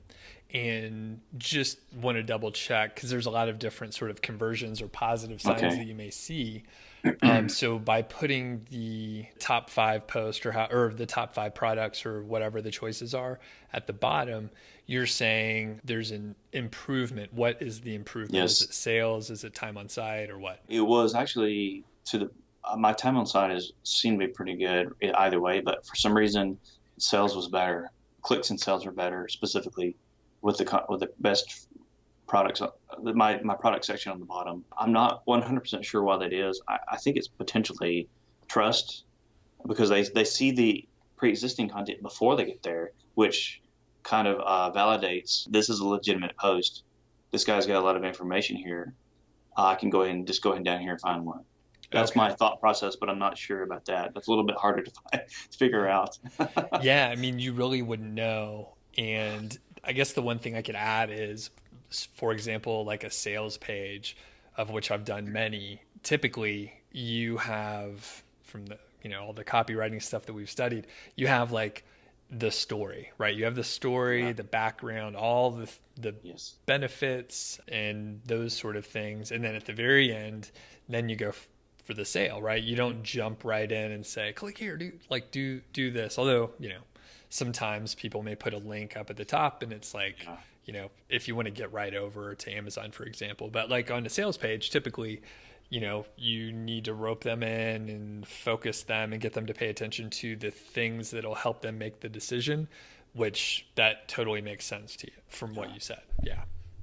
I may say differently in the future when I get more data, because it's all about making sure, finding data. There's a couple of different ways to do that, but based on what I've seen so far, that's correct. I'm going to completely change subjects. So let's do a brisk transition over to why are you doing this? What made you get started in affiliate marketing? Long story short, I forget how I did it, but I was cruising the internet years ago, and I saw guys who were living in another country and making money online, and it blew my mind. And I don't have those software skills these guys had, so I couldn't do that just as a regular contract worker living remotely. So I thought, well, how could I make money online? What's actually real? Long story short, that's how I found about you. My ultimate goal is I want the freedom to travel, live where I want to, and be my own boss. And also have control of what I produce and what I do. I enjoy the creative aspect and content and things like that. Helping people is nice too, Very cool. I think I remember from our first interview, there were a couple other people that you followed too. Do you want to mention any? I mean, I'm happy to. Oh yeah, absolutely. Yeah, because what I found over time is there's just like a handful of people who are really good, like you and a few other guys who are really legit and have solid advice. So, of course, Doug Cunnington, of course. Don Wells and Human Proof Designs, the Authority Hacker guys. They all also have podcasts as well as articles. Let's see who else. Goodness. Actually, Ahrefs has their own YouTube channel. It's short but sweet, and they provide a lot of, even if you don't use their tool, there's a lot of information there that applies to affiliate marketing as well. It's just it's practical, actionable stuff. I definitely highly recommend that. But those were the 2 or 3 biggest names that come to mind right now. Yeah. Cool. And I'll mention, all those guys are great. I followed a lot of them at some point in time, still do for some others. And then Ahrefs, like some of the best like blog content, because they have so much data and they have access to so much information. So their YouTube channel is very good. Their blog is fantastic if you want like long form case studies where they like use data. Most of the time, it's really hard for people to get that information, and they just have access to it. So what were you going to say? Oh, sorry, I forgot one guy. He was the one who kind of sent me down the road of copywriting and how I actually did my text links. Very different than when I started. Kyle Trouble, who his site he's a big affiliate guy, but he's also in travel and things like that. Not really Amazon, but is one of the people who said, try to reach out to the reader with emotion and appeal to them that way. Don't just have a cold block of text. And also try to make your links flow naturally. It helps I found that extremely helpful, and it kind of motivated me to learn more about copywriting and the sales pitch and things like that, like you guys are so good at, Yeah, it's super interesting. Like if people are trying to like do I guess like next level stuff, I think the copywriting is like super valuable. And I wish just working a corporate job, I was starting to throw in some copywriting ideas in my like business emails, which was so much different than, you probably get a ton of emails at work and stuff, but like the terrible writing where it's just blocks of text, and sometimes people are, they don't get to the point, there's no executive summary and it's like a page long and it could have been a paragraph. So just using copywriting like in general to communicate is like super helpful. Even if you don't think you need it, you'll probably appreciate it. So. I greatly underestimated why it's so important. I was so naive about that, but it's true. It's very important. One of the biggest things I learned along the way was people often make a buying decision based on emotion. And that's very powerful. If you write with that kind of stuff in mind and appealing to the reader, as opposed to being a third-party style as you write, because that's what I did when I started. And I went back and redid all of that content, and that's much better now. It's laid back and friendly. I'm trying to help you kind of style, and here's why it's great, and it'll solve your problem, and yada yada. Nice. Do you have a handle on how much the conversion rate improved from like the old stuff to how it stands now? Back then, I don't think I had tracked it very well, but it was a few percent back in the original days. But my site was really young. Now I averaged somewhere between 12 to 14%. And that's as reported from the Amazon dashboard. Yes, you're right. Yep. So probably it sounds like you went like 100%, assuming it was like 5 or 6% before. Yeah. So you basically doubled your conversion rate. Yeah. I can pretty confidently say that. It's been pretty steady at this level. Yep. Nice. And definitely. I think that low double digit range, 10, 12, 14% is really high. Like not that many people have that. And I think that's probably twofold. One's keyword golden ratio, which I know you utilize. Yep. And then the other is like the solid copywriting and just attention to like trying to improve that stuff. Yep. I make sure to have the user experience of my sites are very good. It's clear. It looks like a good brand that you would trust if you landed on my page and you had no idea, had never been there before. It looks like a real brand. Easy to read. I don't give off any weird vibe when you land on my website like a lot of affiliate sites do. There to push you to buy something, click a button. I try not to take that approach at all. I try to apply what I've learned from the big guys. Right. And it seems to be working very well. And I'm actually a lot happier with what I work on because of that too. Feel a lot better about it. Very good. So going back to like your why and why you started the site. So you wanted to be able to travel, work on something more interesting. So just curious, like where do you want to travel? You could daydream here. Tell me a story if you want. Sure. So I do speak a fair amount of Spanish, and I've been to some Latin countries, but I've never been to Asia. And I've never been to Europe. And I know that there's some guys who live abroad who are making money online. The online entrepreneurs, they're living in Asia and places like Ukraine. So I'd love to go to places like that, stay for a while, maybe stay in Colombia for a couple months, and at least have the opportunity. That's kind of the daydreaming. As far as the specifics, I'll iron that out when I get there. But I would love to go to Ukraine for a while, and then maybe some parts of Asia. Who knows where? Sure. And the dollar goes pretty far in those areas. So exactly. You don't have to have as much, you don't have to replace your day job income necessarily. I've already got I know what my estimated budget needs to be, my earnings versus expenses. The information is out there. If you just look around and try to find it, there's some solid answers out there, and there's guys already doing this, and they lay it out for you. So sure. And I'll give, little shout out. I'll put links in the show notes and description and all that stuff. But my friend Rob Atkinson, he lived in Thailand for I think a couple years or so. But when he moved out there with his wife, they basically they were making money online, and then some sites got penalized and it dropped to zero. But luckily, I mean, they already had plane tickets. They were on the way, right? So they had to figure it out, and the cost of living there was low enough. He had some time to figure things out and slowly grew everything back up. It actually wasn't even that slow. It was a different time back then in 2014, 2015. Yeah. So he was able to get things pumped back up pretty quick, and he's doing well. So yeah, and it's amazing how many people I know who have sort of a digital nomad type lifestyle. Which, would you travel around a bunch, or would you kind of set up a home base? I think I would, for a little short while, I would travel around a little bit, and then I would set up a home base once I found a place I thought was a good fit, Yeah.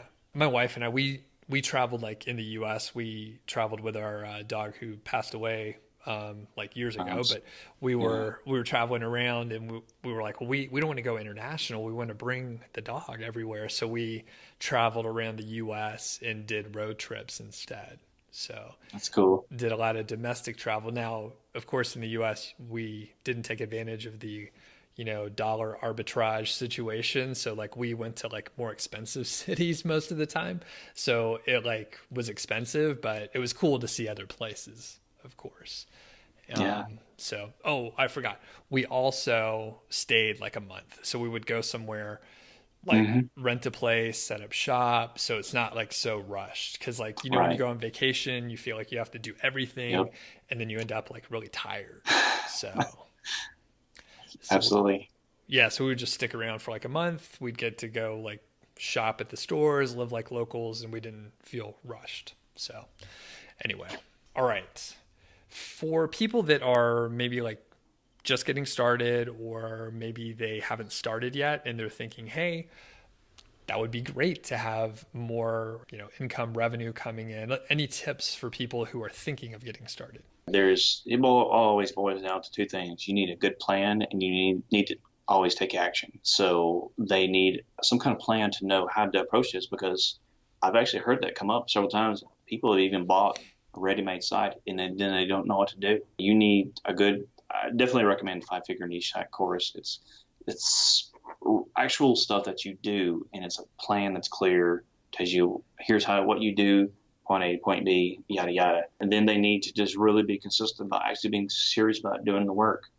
You're going to make mistakes in the beginning, and that's okay, because it's just how it is. It's a process, right? Nobody learns overnight and becomes a millionaire. You need to just keep trying and keep learning, and you'll get better and better and better, and smarter and smarter and smarter. And you'll find more and more opportunities for things like keywords and things to write about and niche ideas, whatever the case may be, and that leads to more success. To the point of using a framework.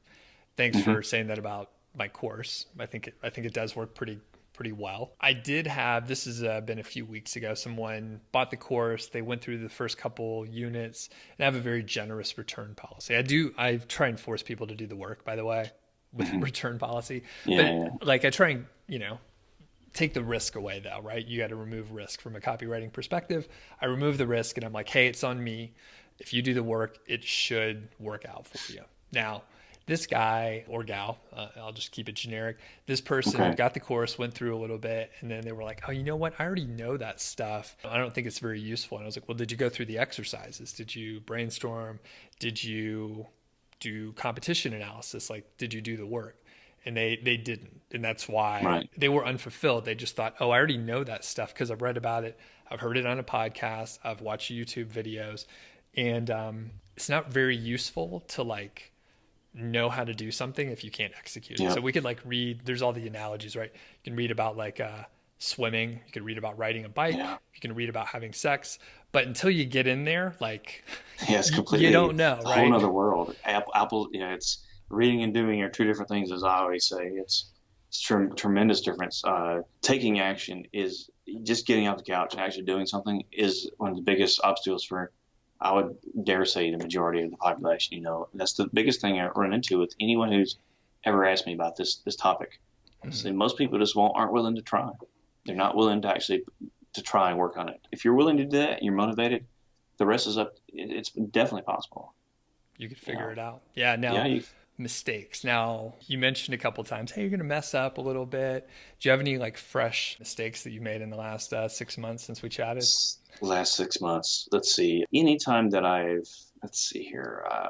Gosh, it's a great question. It's great you haven't made any like notable, huge mistakes in the last 6 months. I think it wasn't too long ago. Actually, while we're recording this, it was only a couple days ago. I sent out an email to my email list. And I was like, hey, I don't know if you got this. I was like, hey, thinking of doing like maybe a little mastermind thing. And I only expected, Marty, like maybe 10 or 12 people to reply back.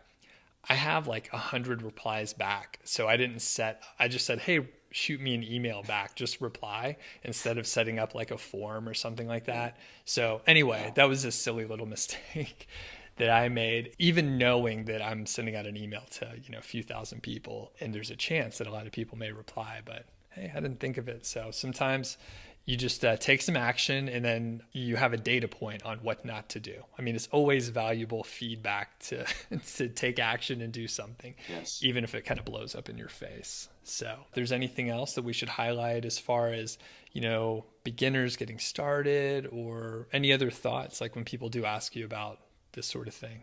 I would say, so a really good piece of advice is, if you're a beginner and you have a site or you're starting one, if you're aware of somebody who is making money and they're trustworthy, I would definitely ask them nicely if they would take a look at your site and give you feedback before you get too far, because that's extremely valuable sometimes, because the things that I've seen tell me a lot about a lot of people make the same mistakes. I keep seeing the same patterns. Honestly, another really big piece of advice I give people is, it doesn't have to be perfect. Honestly, try hard to do your best content from the beginning, and the best setup of your site and things like images and all that from the beginning, because it's a lot easier than having to go back and do it all over again. Make your site look halfway decent. Don't just throw some crap together, because a lot of people don't even get a good logo. They just really don't try very hard. It's unfortunate, because as you teach in a course, you want to have a domain name and a name of your site that's broad enough that it can lead to more things and better things. But if it's brandable, it looks like a trustworthy name, it gives a good impression, good user experience. It's far better than something that looks like, this is my site, click here, right. Buy this. There's a lot of that out there, and it doesn't have to be that way. You don't have to spend a bunch of money to do that either. You can even make your own free logos in Google Drawings, and they look great, because I've done that. And I use Canva a lot, like for all my YouTube video thumbnails, which, I'll be honest, some of them are awful, right? Because, just because you have the right tools doesn't mean you end up with something good every time. But it's free, right? You can literally, you don't have to hire people. You don't have to make it complicated. Now, I realize we're saying like two opposing things, where it's like, take action, but also try to do a pretty good job. Like, you're just going to have to get started, and you'll make some mistakes, but you could always fix it, right? So you described, Marty, cases where like the content wasn't quite right, but you've gone back and you could iterate. In other words, I tell people, don't half-ass it knowingly in the beginning. At least make the effort in the beginning. Right. Now, getting specific, you were talking about having a site that looks pretty good and all that. Are there any themes that you specifically like using? Yeah. So on both of my sites, I'm using Rehub, and I know several other guys at least who are using that. And, I have only very minor complaints about it. In general, it looks really good and does what I want to do, and it's pretty easy for me to put up another post. And I got a bunch of different short codes, and I can even combine them and make some cool stuff. And it's been helping. Having something better than when I started helped me a lot. Having a good paid thing helped me better than a crappy free thing, by far, definitely. Sure. A lot less headache. And because, you told me about Rehub, and a couple other people in the course did too, I actually picked it up and started playing with it a bit. And there's some really nice capabilities with the short codes to create, say, like a pro and con list, some richer formatting without the overhead and bulkiness of like a front end editor, which I tend to hate a lot. So the short codes are pretty easy to work with, and you can create, you could create like a content template where you throw in the short codes and then you fill in the areas which you need to, do? Is that how you do it, or do you have like a template saved that you pull up? I don't currently have a template because mine is, I can do it by memory, but for my shortcodes, yeah, I have snippets, so I save them in a file. Or you can do this with a plugin that actually lets you insert a snippet too. Anything I've come up with already, I just save it in a little text file and I can just copy paste in there. Marty and I were just chatting and I realized I didn't ask him anything about backlinks or anything. So what's the situation with backlinks? Yeah, so early on, I followed the recommendations in your course for doing the commenting backlinks. I did a lot of that, a lot. I've done it for both my sites. Some guest posts as well, although that's kind of one of my weak points. But it's a really good topic because for the reasons that you make clear in both your course and your videos. Because especially in my case, I see some where I might be ranking high and I'll get slightly outranked competition. So it's definitely an area I need to give more attention to. Okay. And as far as guest posts, like, did you get a few or? I got a few. I've had some people reach out, and I've had just a few I've done. It's possible, and you have to be very careful about this. It's possible that there's opportunities. There's some people who do have a legitimate site, and they'll let you write your own content. And again, I'd make that distinction: a legitimate site, not a junk site, like on Fiverr and most of the other garbage. A legitimate site where you can post a backlink to your site as well. And they're just trying to make a few dollars, so I'll write a nice post and put that on there and link back to my site as well. Okay. You have to be very careful about that, of course. Okay. And like these people reached out to you like, hey, do you want to post on my site or something? Some do, some don't. A lot of them, you have to find them, Okay. Or, yeah. And you mentioned like it's an area maybe you should spend more time on. Like what things are holding you back from doing more guest posting or outreach or whatever? Yeah, it definitely is a time hog from my perspective. From my experiences so far, that's quite a time hog. And when you've got limited free time. Currently, I keep seeing the 80-20 rule come into play, and I'm trying to improve upon where I need to spend my time the most, because there's a certain amount of things you'll do that pay off the most. That's the general principle, the 80-20 rule. We tend to sometimes, I think, not many people are crazy about backlink work. Right. It's not the easiest thing to do, so they think in terms of, well, I'd rather do something else, and I'm guilty of that as well at the time. So, yep, me too. I definitely have had like a content team running, and I was like, oh, I can maybe do some link building, or I could just find more content for the team to write. So I just stuck with that writing because it was easier. And afterwards, I realized, I should have been building more links, because a blend, doing the 80-20 on the content side and the 80-20 on the link side, you end up with a better blend of results at the end of the day versus like just spending time on like content. Because at some point, I don't think you're there yet, but at some point there's not as many topics for you to write about. Mm-hmm. And like you may just need more links to your site. So a lot of people don't enjoy the link building portion, but if you could somehow make that something you enjoy, you're usually in really good shape. I have a friend he's doing really well. Actually, I'll probably interview him sometime soon, but he's doing really well. He loves link building and setting up like big systems, and sort of like a very, it's like the long play where he is thinking very far out and setting up these complex systems to get a whole lot of links. It's pretty cool. So I'll share that information whenever I interview him. But yeah, he's making plenty of money, more than he would have in his old day job, because he loves link building. So.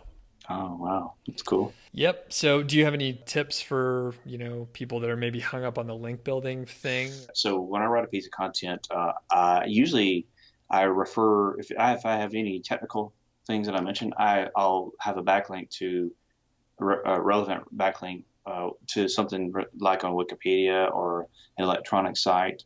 I have 2 to 3 of those within my content, and also internal linking to other relevant posts within my site as well. Somewhere in there, usually I have 1 to 2 of those. Yeah.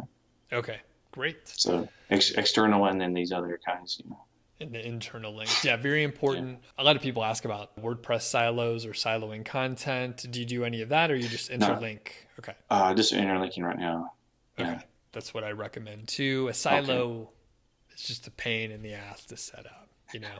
Right. You'll try to do the right thing and architect the site properly, but you're always going to make like some wrong assumption, and then it's a pain to fix. Okay. So yeah, just interlink well. If you can remember, how many backlinks total do you have to your site? I'm really sorry. I don't remember off the top of my head. Okay. Since our last conversation, I did go back and document some. I'm sorry about that. I forgot. Sure. So the main site, remembering in terms of main like guest posts and things like that, it was, I haven't updated it in a while, but it was like 50 and then 25 on the other one. Okay. So, but I have a lot more in miscellaneous, like the blog commenting. I can't keep track of those. Right. And you end up with, because you could basically get blog comments whenever you want. So there will be like, dozens, hundreds of those potentially. And then you said about 25 and 50 guest posts. I think that's right.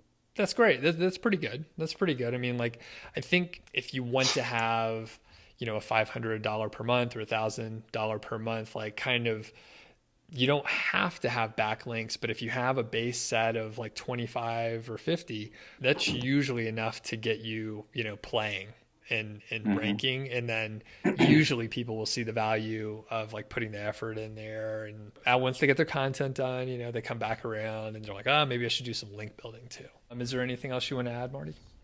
Just more importantly, don't chase every little shiny object. Listen to somebody who he's really doing this online and has legitimate following and good solid knowledge, and follow that instead of listening to there's way too much noise out there.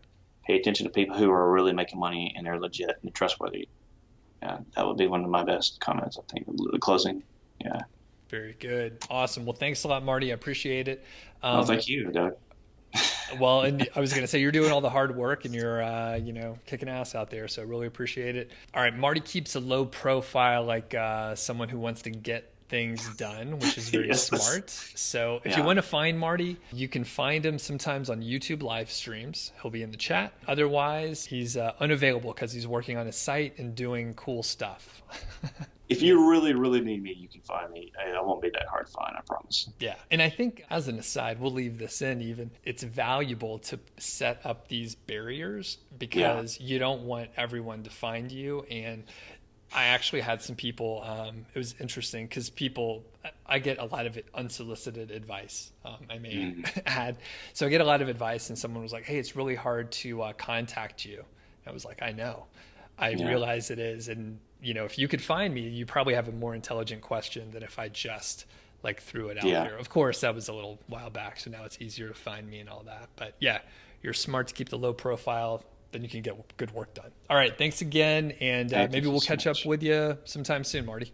Awesome. Sounds great. All right. Thanks a lot, Marty. Appreciate you taking the time to talk with us and share your story, and everyone in the audience. If you have any questions for Marty or myself, leave a comment, and also let us know if you want to get another update in the future from Marty. I should be able to convince him to chat with us again. So again, really appreciate it. If you're new to the channel, have a look around, and if you like what you see, please subscribe.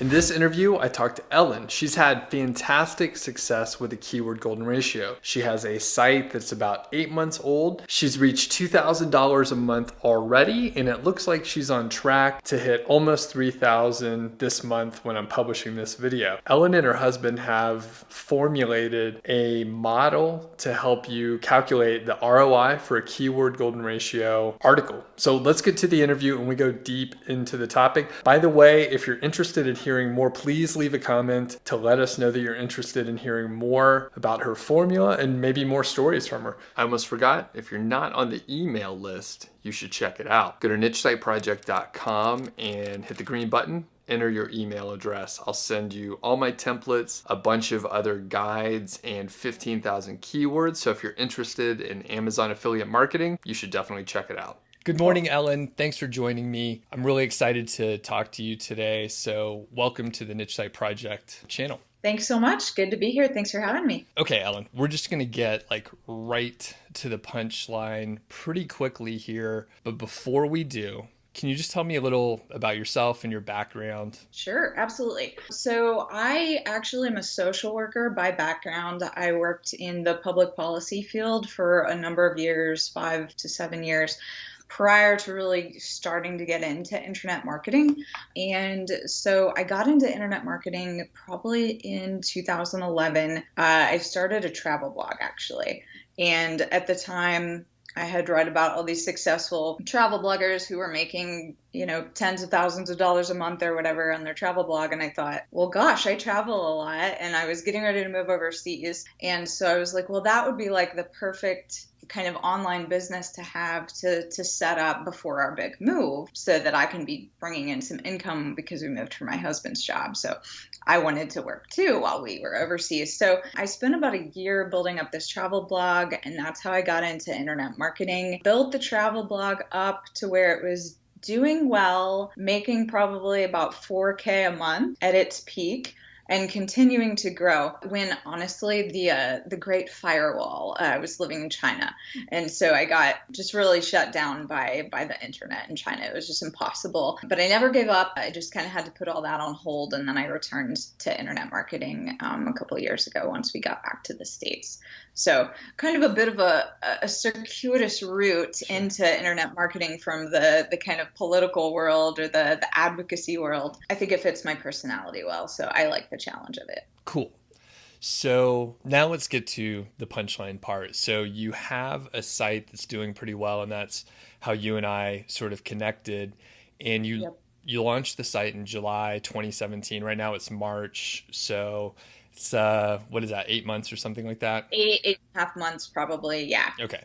So can you tell me about like the most recent earnings, say in like February, and what's the target for March? Sure, yeah. So my most recent earnings, I think in February, was just under $2,000 for the month, so like $1,950 maybe. Okay. And right now I'm on track to make about $3,000 for March. Okay. So that would be my goal, is to crack $3,000 by the end of March. I don't know if I'll do it. Maybe I'll get 28. I think if I can get to 2,800, I'll be, fine with that because the trajectory is good. But yeah, that's my goal. I think for my past 30 days, I checked it this morning, and I think I was at just under 2,400 for the past 30 days. So okay, that's it's up in March. Amazing. Congratulations. I mean, Thanks. A lot of people don't get to the point that you're at. So that's a huge accomplishment, and that's amazing. And do you check your earnings like every morning? Because it's pretty exciting. Yeah. Not so much because it's exciting. I think I actually check it out of fear, just to make sure that like overnight my Amazon account didn't get canceled or something. Right. Same thing with like Google Analytics. I'm always making sure I have people on my site so that I can check that it's not crashing. But yeah, I mean, I just like to tick off the progress in my own mind, kind of to set my mind as I go into my work day, because I'm doing this full time now. Okay. So I probably start around 7 or 7:30 in the morning if it's a good day. And yeah, that's how I set my work day. I remind myself of how far I've come, and it feels like I'm just, really kind of trudging along during the day, especially if I'm doing the writing myself. It's a good reminder just to set my mind that, yeah, you are actually making progress. This is going somewhere. This is working. Okay.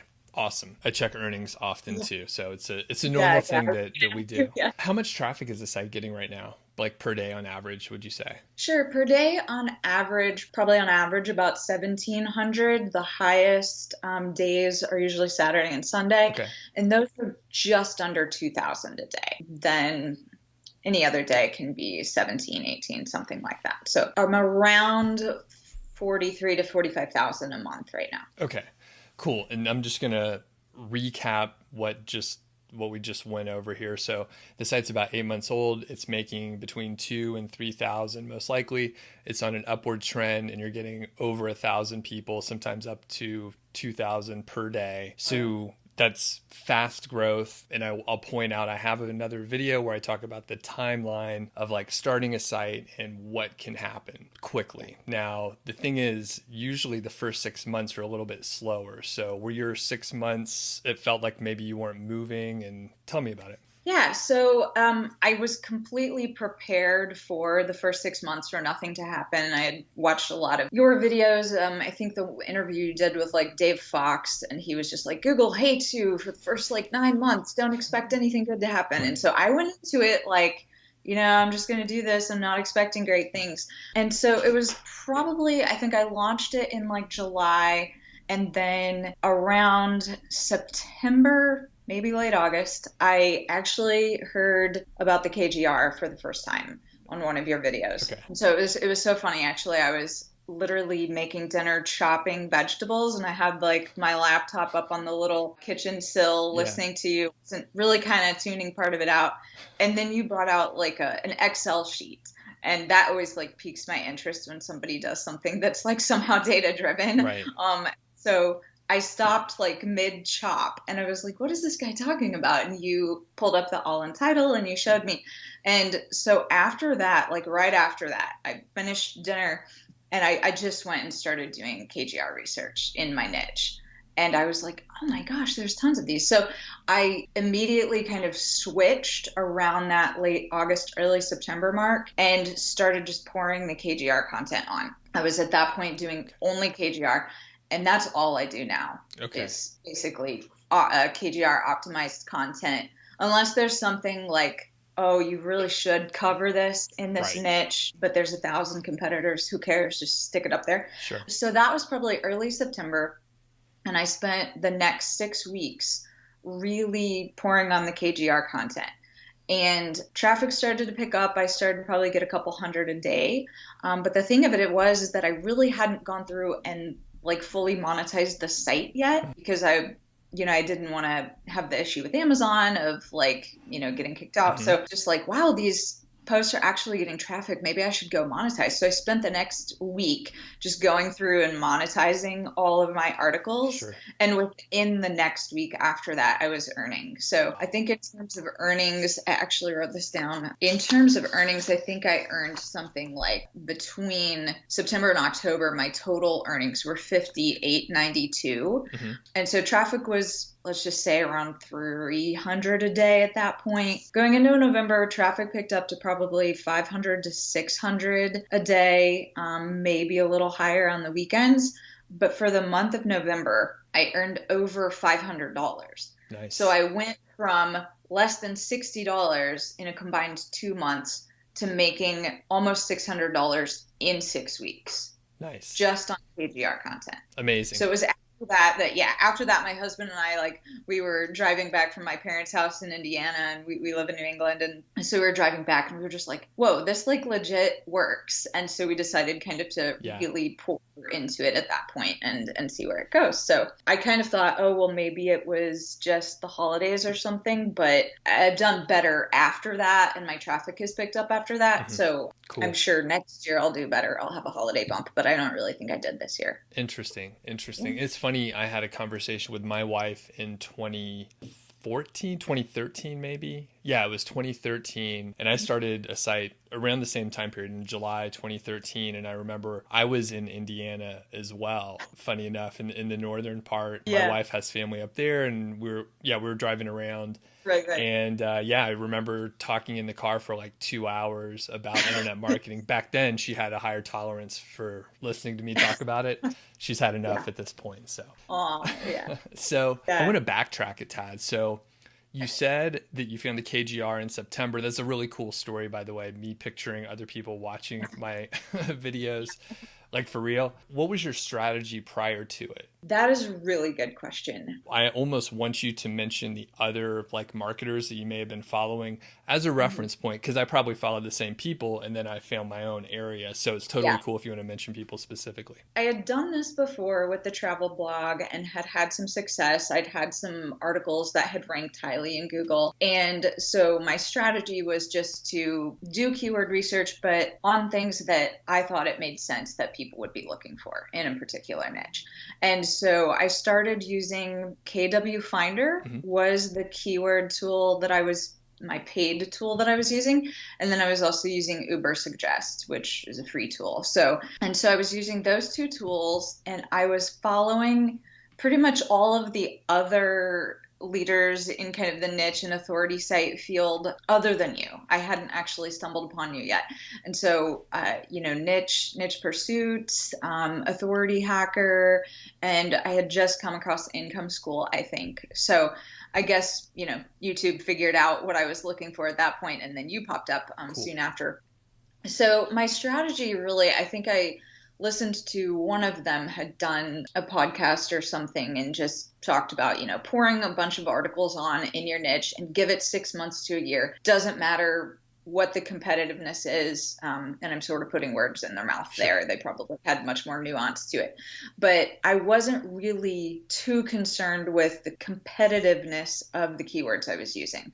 I just thought, I'll eventually start to rank for those. I was looking for ones that in Keyword Finder would have like a lower competition score. But honestly, now that I do KGR with those, that doesn't line up. Right. So I don't really even use those tools anymore. It just doesn't prove true. So I was just I was going to competitors' websites that were similar and looking for what they were covering. And then I was just like, I'm just going to do articles that are better. And since I knew enough about it, I could tell what kind of keywords they were targeting. Sometimes I'd maybe look it up in SEMrush or something. But mostly I was just reading the content and trying to do it naturally. And it's not that I think that the other folks like Authority Hacker and such didn't provide valuable information. I think that they did, and it definitely got me started. I actually think it's kind of a full puzzle, and each plays their own role. So, Authority Hacker specializes in like really detailed posts or podcasts on a very specific issue, but maybe if you don't buy their course, you're not getting quite the how-to. So what was really missing for me in my strategy and in the people that I was following, what was kind of that exact how-to, a formula.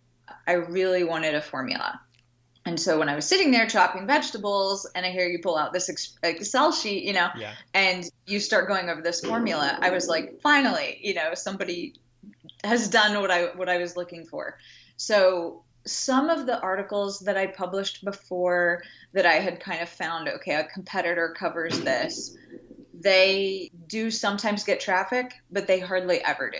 Like if I had just kept with that strategy, I might get 100 views a month. And actually, I have a second site that I was focusing on more than the current site at the time, and I didn't use KGR for it. And so I'm going back now and kind of KGRing it, if you will, and it gets like 100 views a day.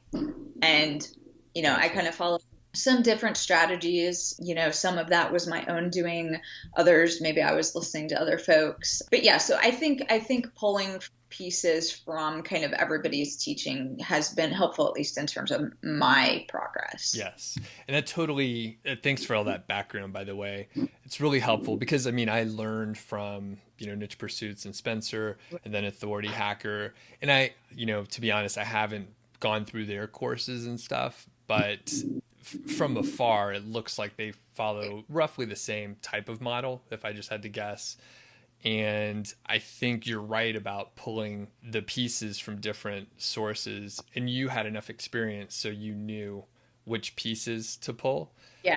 Oftentimes I see. I think that would be. Yeah, because it's really easy to pull the wrong each of the wrong pieces, and then you're much worse off. And you don't understand why, but you already knew because you had a site in the past. I had the site in the past. I'd been studying internet marketing for a long time. And also I should add, I actually had the time. So kind of a key piece in my story in terms of why I even got started doing this anyway was because with my husband's job, we actually ended up having to move quite a bit. So I was just, going to be in a position where I was always going to have to be leaving a job or moving to a new city with no contacts, trying to get a job. So I wanted to do something that I could do from anywhere in the world. Sure. And that wouldn't be dependent upon his job, so that I didn't feel like every time we move, I have to give up my life and, move. So I wanted to be able to take it with me. And so we decided together as a couple that this would be our strategy, was to have me focus on this full time. And having that time did make a huge difference because I could kind of distill down all of the knowledge and the information that I was following from everybody and have time to wrap my brain around it, pick and choose what I wanted to do.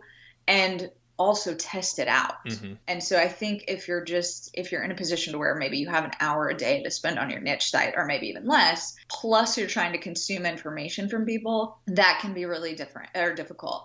And I think that's where it's very helpful to have a structured course, because what you're essentially paying for in a course is not just the knowledge. I mean, a lot of that knowledge you and the others provide for free on YouTube.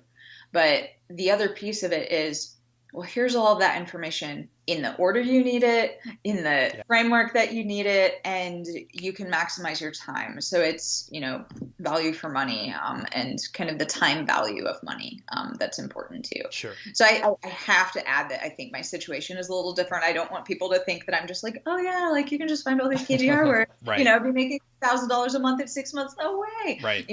It took a lot of hard work. I probably spend over 8 hours a day on this at this point. I hire writers. I do some writing on my own, a little bit of both. But right now it's not passive for me. Got in it. that regard. Got it. And by the way, you haven't taken any of my courses, right? I have not. Okay. No. And I think, well, that's key to point out too, right? Like you don't need the courses. There's plenty of information. And oftentimes, I mean, you made a great point for me, so thanks. But the course 5-figure niche site, like, it's almost more important, not more important, but it's just as important what I don't put in and I omit from the course, because there are many, many strategies and details that give you like tiny incremental gains. They're very, not necessarily advanced in complexity, but they're advanced in application. So if you are, 6 weeks into your site and you're trying to do something for like that I would do for a site that's like 3 years old, you're probably wasting your time. You're probably not going to get anything out of it. So it's really key to know like what to do and when and in the right order. So no one piece is really hard. It's just if you have to do 100 steps and do them in the right order, you want to make sure you're doing the right thing, especially if you only have like an hour a day. So yeah, definitely. Yeah, I would recommend the course just from what I know of the outline you've provided for it and the content you've provided online. I can say definitively that if I hadn't had the prior experience building sites and doing internet marketing on some level, and if I didn't have the time available to do it like I do, I would absolutely be paying for the course. Unless I just somehow miraculously found thousands of KGR terms right. and, was able to do that myself and was like, oh, I think this is working. I don't really need the course. I think the project management aspect that you bring to it is very helpful. And I tend toward being very project management oriented myself, even though I'm not a PMP, but I am good at managing, projects and teams and stuff. And so I think that if I didn't have that, I would absolutely need the course in order to succeed. So cool. I would put that out there for people to certainly consider. Thanks for saying that. Appreciate it. Yeah.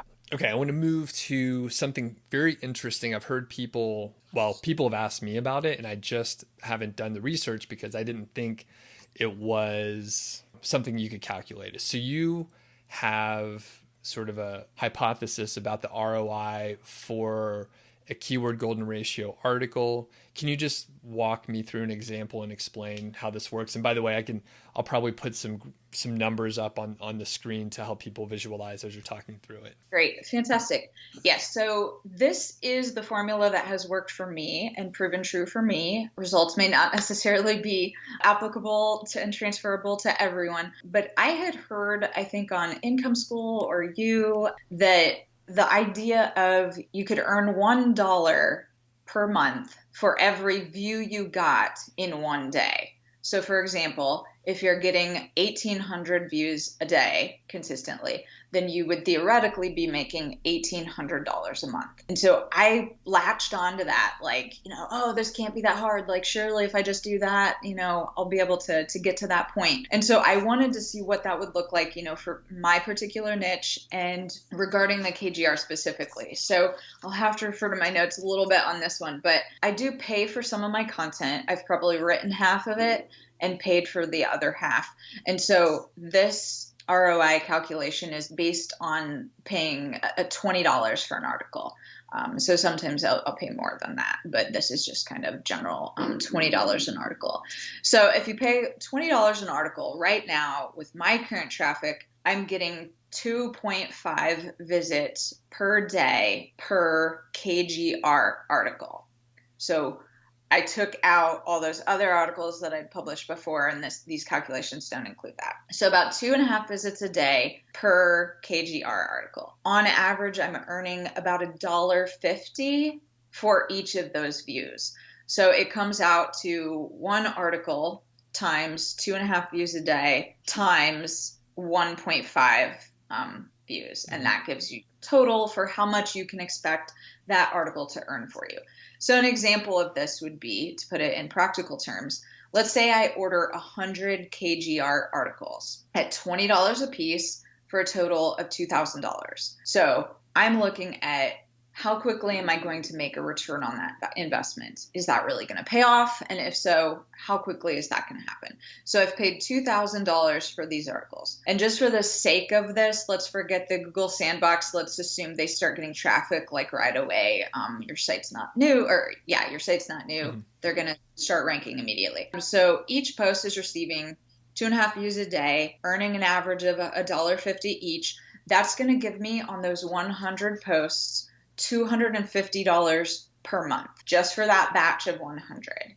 So I spent $2,000 total. So after 6 months, I would have earned $1,500 off of those articles. So at 6 months, I haven't quite made back my initial investment, but I'm getting close. And then after 12 months, I will have earned, assuming no growth, static results, they'll earn $3,000 total for the 12-month period. So I spend $2,000, end up with your $2,000 back plus $1,000 more. So I get a 50% return on my investment. I've recouped my cost in 4 to 6 months and then ended the year with like a 200% return on my investment. It just kind of depends on how each article performs.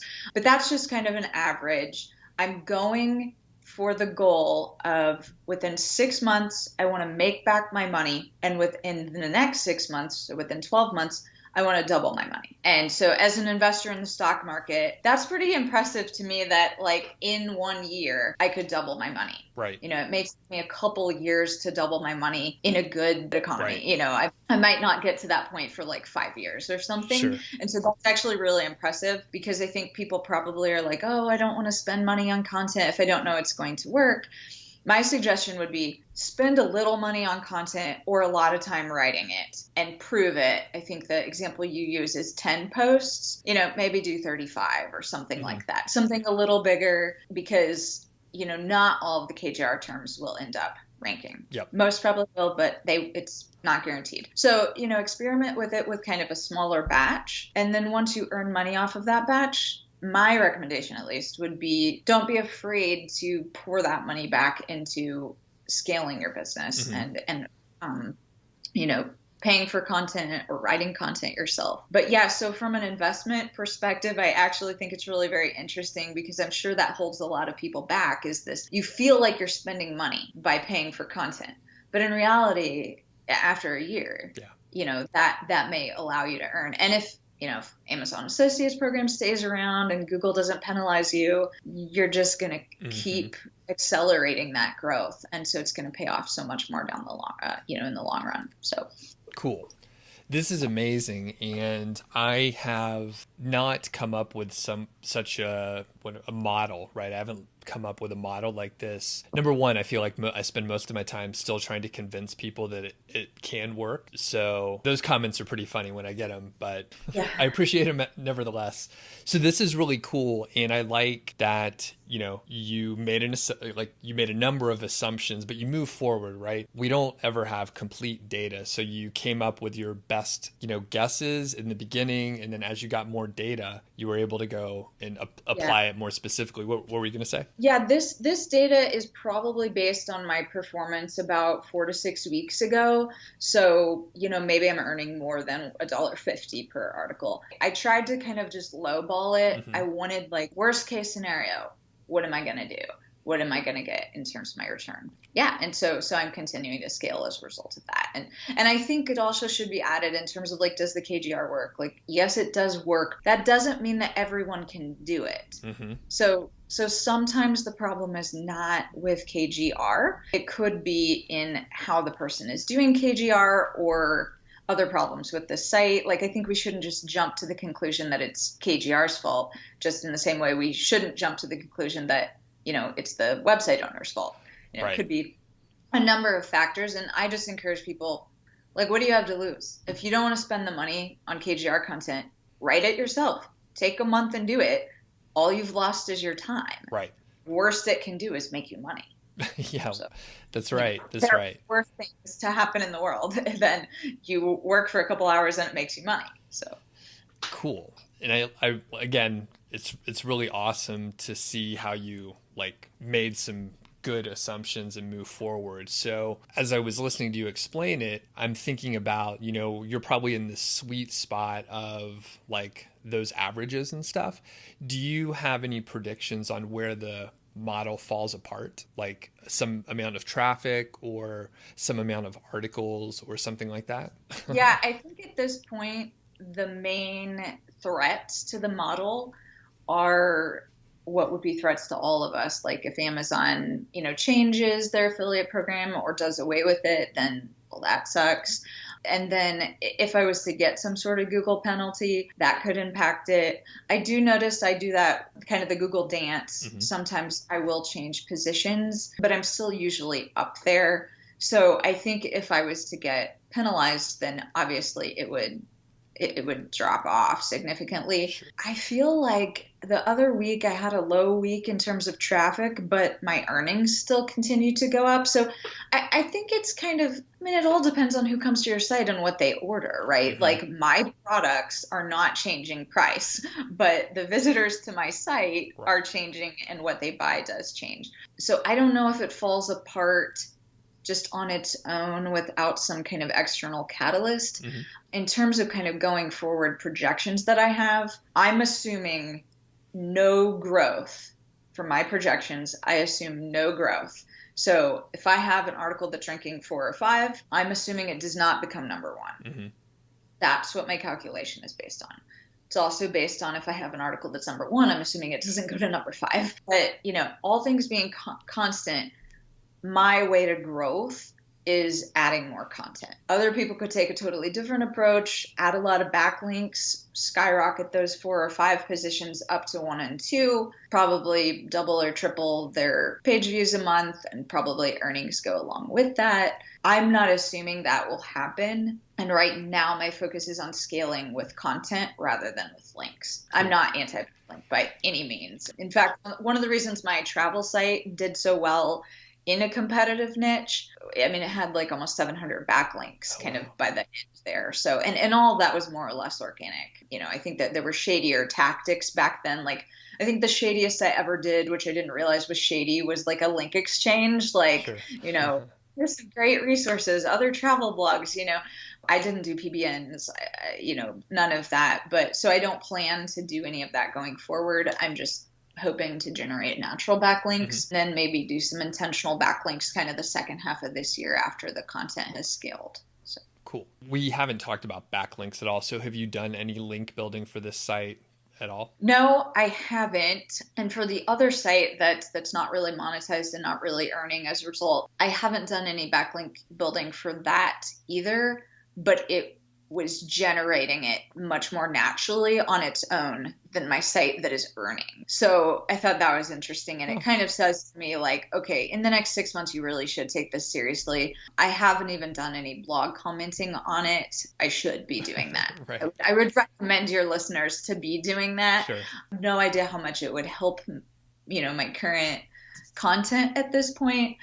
I think, backlinks are just good practice in SEO. So what do you think the other site is getting like natural backlinks? It was kind of accidentally an undercovered piece of content that was very well organized. It was like blank ways to blank and, just a very linkable article. And then it kind of had a sister article. And so then people would kind of click over to that and maybe they'd link to one or the other. They were semi-related. And then there were some other articles on there that I don't remember that got more natural backlinks. Mm-hmm. But I think it was the type of information that people are actually wanting to include and link to in their own posts. Whereas with my money site, who's going to link to best X for Y, right? Like in their own article, like, here, go to this other website and, click on their links. So cool. I think that's why, but I have no data to back that up. Right. Well, it makes sense. I mean, it's rare when people are going to link to an affiliate article. A lot of times those are okay resources, but I mean, a lot of us know they're not the best. We're literally trying to review and sell something. So people are not going to it. Yeah, even if it provides valuable information, which I always tell my writers, that's our ultimate goal. Our ultimate goal is not to sell this product. Our ultimate goal is to provide the reader with the information they need to make an informed choice, because they're the expert in whatever it is that they're wanting to buy for. So you brew beer. I don't need to tell you, certain things about that. I just need to provide certain information that helps you draw an informed conclusion. And so they may link because my articles do provide that valuable information, but if they know probably enough, right? Yeah. They're probably, I'm going to get this guy some affiliate commissions if I link to that. Why would I want to do that? Unless they're an affiliate, marketer, but they understand it, so. Right. So let's sort of shift gears, kind of move to the motivation area. So, you're working on your own. Do you have any tips for people that are trying to do this on the side, or just in general, like if they're just getting started? Yeah. Well, I think the first thing is it does work and it is worth it, but just keep in mind that this is kind of not something that's going to make you money overnight. If you're needing money now, go get, you always use the term, go dig a ditch. Right. Well, that's, probably a really good idea, actually. Go get a job elsewhere if you really need a side hustle that brings you in money now. But if you are wanting something that will bring you in passive income for the long term, then my number one piece of advice is just stick with it. And don't be afraid to get creative. So I'm posting on a lot of keywords that a lot of my all on title searches result in no other searches coming back. Sure. And I think to myself, well, why is that? And I'm like, well, I guess I looked at the problem differently. Right. And so I think, don't be afraid to think outside of the box and say, okay, well, what are other competitors in my niche doing? I'm not going to do that. Right. I'm not cover those terms. I'm not going to try to beat them. I'm going to go around the back door and, cover these other topics. So I would say that don't be afraid to think outside the box and take a different approach than what others in the field seem to be doing. I'd say, and then I think the other thing is time management. So, if I wasn't doing this full time, I would have to set aside time in the evenings to do it. And what I did for my travel blog, I was working full time for an entire year while I was building up that site. Probably 4 nights out of the week, I spent 2 to 3 hours in the evenings doing it. That was tough. I mean, my husband and I would eat dinner together and then kind of do our own thing, maybe in the same room, but it was still, sad. Yeah. So you're going to have to make sacrifices like that and talk with your spouse, your partner, and your children about what they're comfortable with. And be on the same page with, anyone in your family or your household, anyone else who is a significant part of your life. Just be on the same page and discuss it with them in terms of what is our goal in terms of why are we doing this? Do you need extra income, or do you want to build up an early retirement and be able to live off of your website income? What's your vision, and kind of how do you all need to work together to achieve that? Because I couldn't do what I'm doing, if my husband wasn't going to a regular job every day, a regular W-2 job every day. And, he's providing us with health insurance. And, maybe by the end of the year, I'll be earning more than him, but that still wouldn't negate the need for him to actually still have that job. Right. And so it's something that we have to constantly talk about together, talk about the strategy. Are you still okay with this? Or, most of the time he's like, do more. And I'm like, do you realize how much time this takes? But, if we're going to do more quickly, we need to spend more money, right. Up front. So I would just say, talking with the people in your life. I think maybe that's, something that could be really key, because I think if I don't have children, but like if I had children, this would be a little overwhelming. So if you're a mom out there or a dad and you have kids and you're like, I could never do this, you can do it. Just, you have to be really structured and intentional, and think about all the ways you're wasting time on a daily basis. Like, cut Facebook out, cut even your morning coffee run, like cut that out, make the coffee at home and spend that half an hour just in front of the laptop. Yeah, it's all priorities. Yeah, and all that was good life advice too, not just for niche sites, but yeah, very. I don't generally give life advice, please. I'm not the best example, but it's right. Good. Okay. I hope it's useful to someone at least. Yeah. So. No, I feel like I just had a therapy session, so that was really good. Well, I am a social worker, originally, so.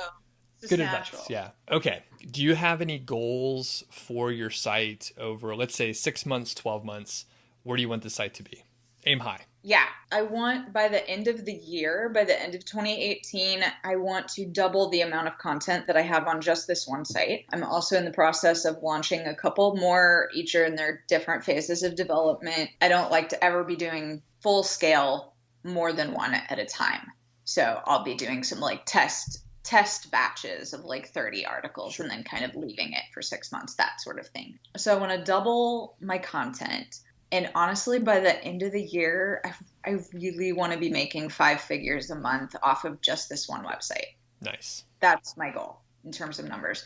And in terms of numbers going forward for 2 years beyond that, I mean, I just want to continue to scale at that sort of growth rate, but I want to have 3 to 4 sites that are all performing similarly. And I mean, I've already done like all the KGR research. I mean, I'll still do it, right? But like, I have enough right now in my Excel sheet to kind of go forward for the next couple of years. So awesome. I know you say don't do keyword research that much, but I like it. I just always find it accidentally. I'm like, oh, I wonder where that fits on the KGR. And it's like, oh, we'll add that. So that's my goal. I loved the concept you used of like 5-figure niche site. And so that's what I think in my mind every day. Like I'm literally building a 5-figure niche site that will earn me 5 figures a month, hopefully. So, awesome. And I also should add, I live in high cost New England, so like thinking in terms of what is a full-time income, for somebody where I live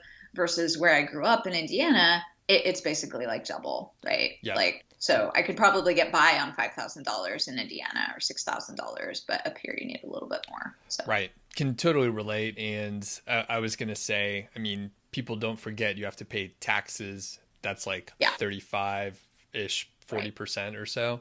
So it sounds like a lot, which it is. And it's, fantastic, but you do have to pay taxes and stuff. It can go quickly. Yeah, absolutely. Well, that is amazing. And Ellen, this has been enlightening. Thanks a lot. Thanks for joining and sharing your story. Really appreciate it. Awesome. Thanks, Doug. Take care.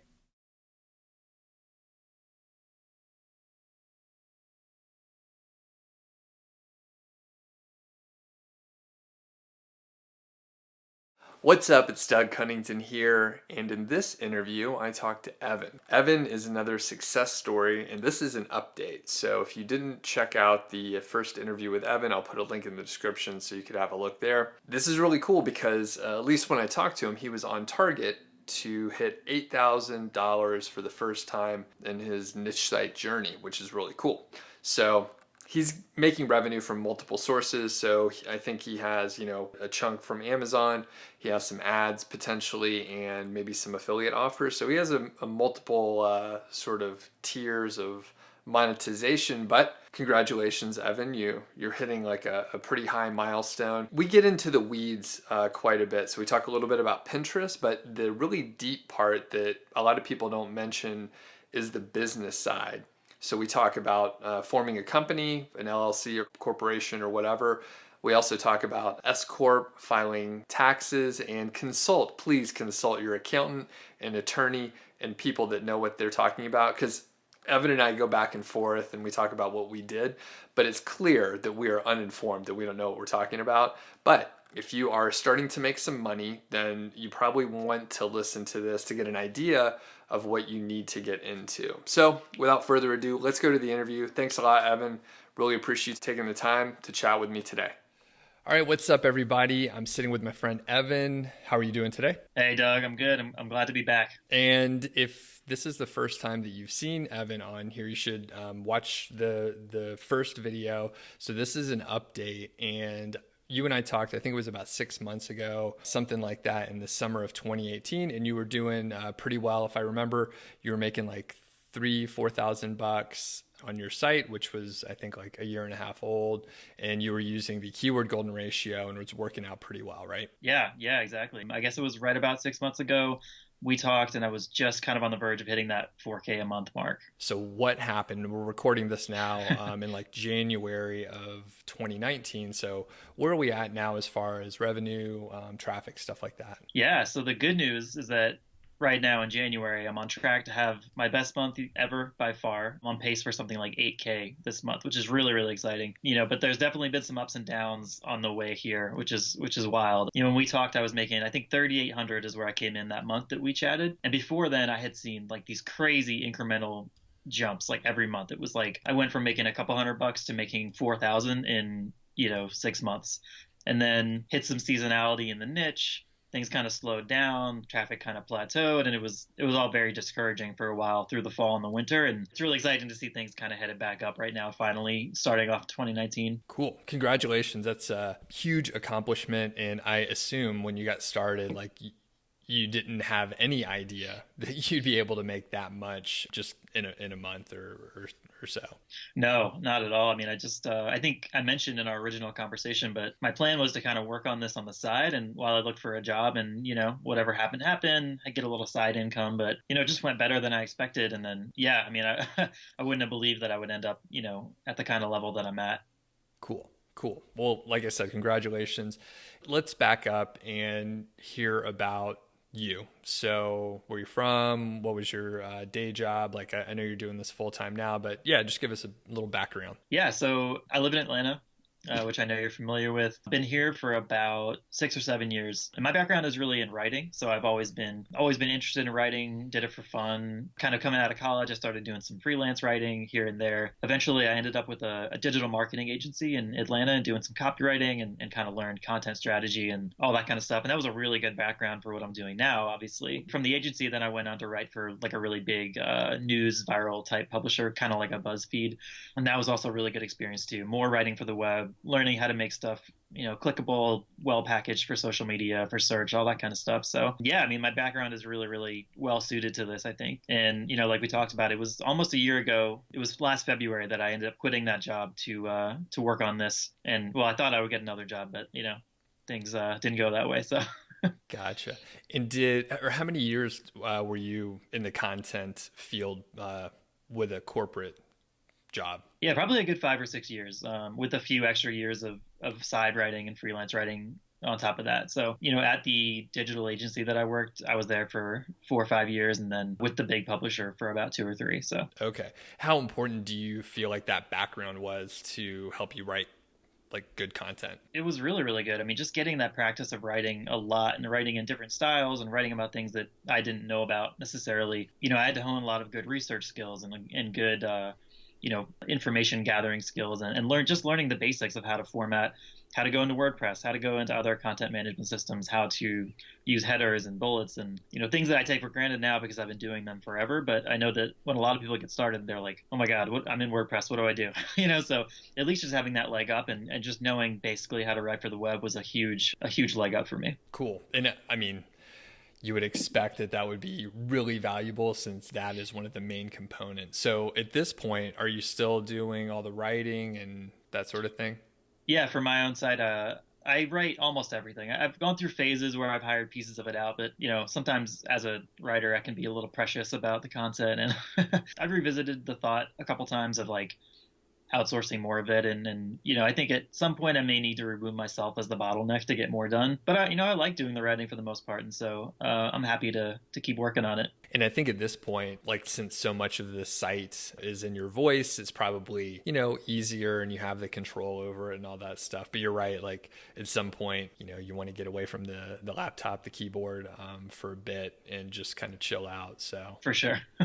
Yeah. Well, and then I have a list of ideas that's a mile long, way more than I have time to ever write. So I mean, I've got probably 15 or 20 things that I would love to get on the site tomorrow, but that's one of the drawbacks of being one person and working by yourself. Now, do you have like several sites, or you're just working on one? So yeah, in the last summer, I started a second one, and I just have been chipping away on it ever since. And it's growing really, really nicely. I've got about 50 articles on there. Traffic is really, really growing fast and doing well. Can you give us an idea of the traffic for that site that's like 6-7 months old or so? Yeah, it's about 7 months. It might do about 20,000 page views this month. Yeah, so I'm pretty happy with the way it's grown. And for the first site, how much content do you have there? I've got about 150 articles on there.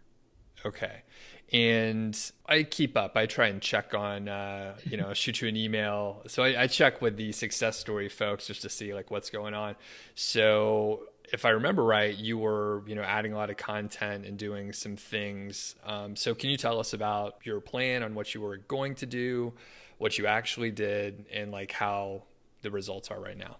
Yeah, for sure. So, what I've learned is that both for me and I think for this business, like it's very process driven. So my goals in a week or a month or a quarter is to do like X amount of production. And so like usually most weeks I'm like, all right, I want to get, 3 new articles up, 5 new articles up, whatever it is. That's like 90% of what I spend my time on, because it's, that's what moves the business forward ultimately. So pretty much I've just rolled with the same process we talked about. I mean, I use the KGR sometimes, but my site's almost 2 years old now and is a little bit more powerful, and I feel comfortable competing for more competitive things at this point. So in some ways I've graduated a little bit from it, but I definitely use it as a gut check a lot of the time, especially when I'm going for those lower competition things. So yeah, I mean, I've just been adding a ton of content.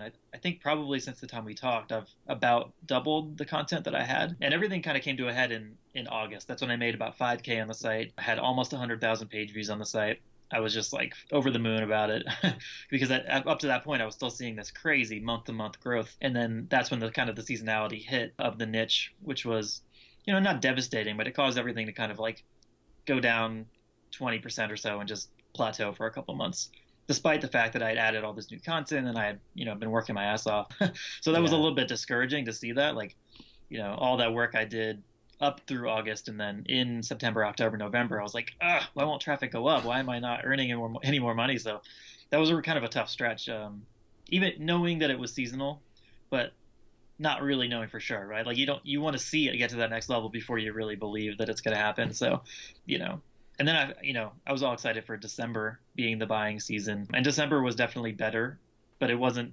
Like my niche is a January thing for sure. So I didn't see the big boost that I wanted until I'm seeing it right now. So that makes total sense. Yeah, that's the basic story. I'm just adding a ton of content, and I'm splitting time between the sites. But I mean, I think this year I've written something like 200 pieces of content, or most of those I've written myself. So it's been a grind. It's been a grind for sure. Wow. That's crazy. That's a lot of content, man. Did you do any link building, or have you done link building in the past? I did very early on in my site. I did like an infographic campaign, right? I went to Upwork, made an infographic that turned out pretty cool. Promoted that around. I got a few links out of that. But other than that, I've just been really focused on ranking without the links, going for stuff I really feel strongly that I can compete for based on the content. And this past, speaking of kind of being burnt out on writing, this past month or so, I've really been working on Pinterest, which has been an awesome experience. And I've learned a lot doing that. Very cool. Well, I was going to say one of the other success stories, Graham, he just pinged me the other day asking about Pinterest. So what can you tell us? What have you learned on the Pinterest side? Yeah, I mean, I think I got to a point where A, I needed a break from writing. B, in certain niches, you're definitely doing yourself a disservice if you're not at least exploring Pinterest, parenting, fitness, DIY, fashion, recipes, like anything like that, like you got to be on there. I mean, I was just totally confused. I had no idea how Pinterest worked at all.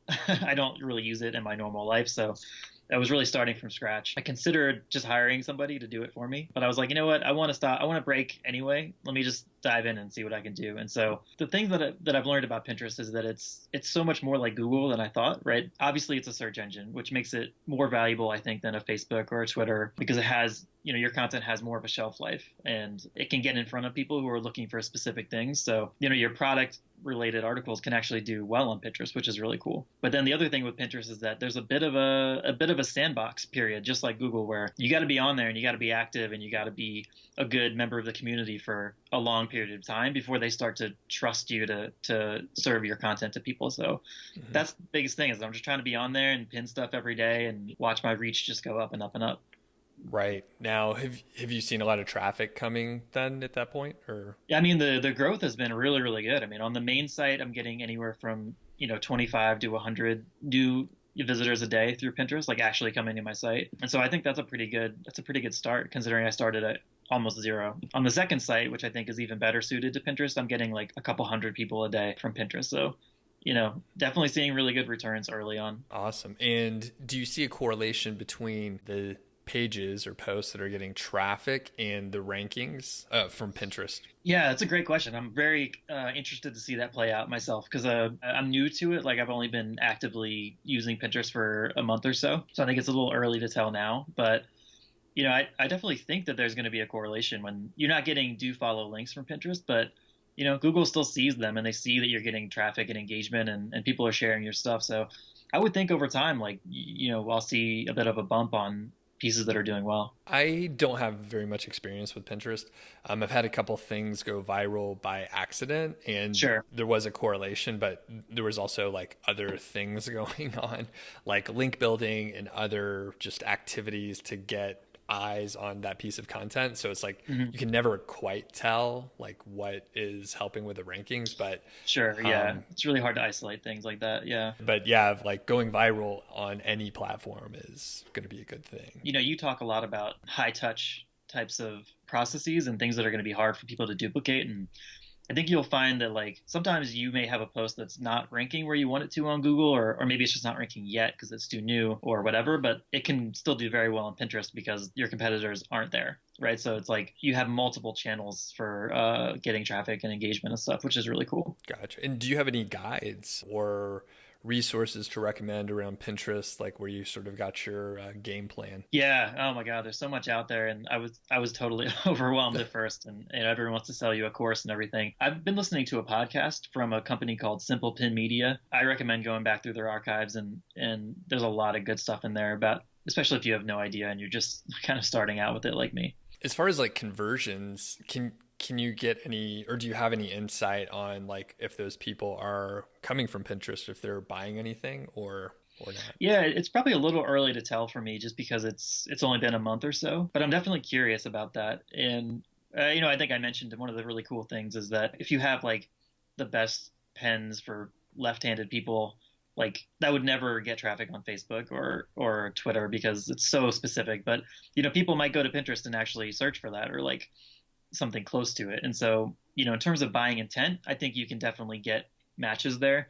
But in terms of conversions, I don't have good data on that quite yet. So we'll see. And I'm sure they talk about this in the podcast that you just mentioned, but like, I imagine you have to have like the correct like dimensions for a pinnable image. And then after that, you pin it and then you're good to go, right? Yeah. So one of the big things is that I don't want this to become a major time suck where I'm always just working on this constantly. So, I'm starting to get set up with Tailwind, which is a scheduling app. So you take 10 extra minutes after you write a post, make a good image for it, maybe take an hour on Monday and get your whole week of pins scheduled, and then you could be done. That's kind of the workflow that I'm shooting for. There's so many areas where it's like a treadmill of content, which is why like, you won't find me on Twitter or Facebook very much, or YouTube turned out to be a treadmill of content where I'm like, what is going on? Like, I just like all I can do is pump out more videos, and I'm like, this is not paying off very well. I know hopefully people like them, you're watching this right now, but at some point I was like, what the fuck am I doing here? Like, I'm just doing the same videos over and over again. Somehow I ended up talking about myself when we're talking about Pinterest, and I don't even like Pinterest. That's funny. So anyway, it's one of those things that can get out of hand because one has to be active on it. You can't just show up, set it up, and then like go do something else. So if you like dropped off, you would like potentially lose that trust in the Pinterest algorithm and stuff that was going on in a positive way. So yeah, for sure. for Cool. sure. All right. So we were chatting beforehand, and you mentioned forming a company and like kind of getting your business in order. People ask me about this often, and usually it's like before they've even started their site. And I was like, settle down there. You're putting the cart before the horse here. Yeah. Just once you make some money, you'll figure out how to solve that problem in the future. So where are you at right now? I mean, you're making good money. You're making full-time money. So what's going on? Yeah, so this has been a process for sure. Yeah, I don't think you need to worry about it when you're not making any money or making a couple $100 a month. That's pretty simple to deal with. But when you start getting into that point where you're making several $1,000s a month, it becomes time to think about going forward. How are you going to organize the structure of your business? Because it is a business at that point, and it has value, right? It's an asset. It brings you income. So, I think you got to meet with an accountant and follow their advice. Mine told me to set up an LLC, do the S corp election, which means you're going to get taxed like a company, and then to actually go on with a payroll company so that I'm getting like paychecks from my company, and then through that you're able to shield some of your income from getting that like double like self-employment tax. And so there's a lot that goes into it, a lot of forms to send the government, and a lot of kind of admin stuff that goes on there. But when you get to that point where you're making $4,000, $5,000, $6,000 a month, like it's important. Yes, that's exactly what I did, basically. A couple of little things are different, like with the laws across states or whatever. But yeah, essentially, you nailed it. But talk to your accountant. And one thing I did from the very beginning, I just happened to have like a separate checking account and a separate credit card account, like at the beginning. So I put everything on those. Now, I was sort of using it for some personal stuff, like in the first year or so, but then I stopped using it and then, got other credit cards. They're so easy to get. They'll just send you credit cards. So you can like, if you have it separate, it's very easy to pull the CSVs, and basically everything's separate. When it becomes an issue or a way that you may find yourself confused is if you have your family's full like financial structure or whatever, and you have the checking account and you have the credit card and everything's jumbled in, then you have to look through every single transaction. If you silo it off, then it's simple. You just pull that report and you're good to go. For sure. And that's something that I just got set up. I just went into the bank the other day and opened up separate business accounts, because it gets really messy when your income is coming into like the family account, and then the payroll stuff, like which I'm still setting up, like you got to take out your own tax money. So money comes in, then you got to take the taxes out, set them aside. And it's just very, very messy. And so the more separate you can have those things, the better. And my accountant even said like you'll make better business decisions when it's all separate and you can see it separately and you start thinking of it like a business and not just like your side income. 100%. Yeah. It's funny now that you're mentioning it, like I forget because I've done this for a little while, but like I was like saving a ton, right? Because I knew I'd eventually have to pay taxes. So I was always saving like 40%. Because I wasn't quite sure. So I was always saving 40%.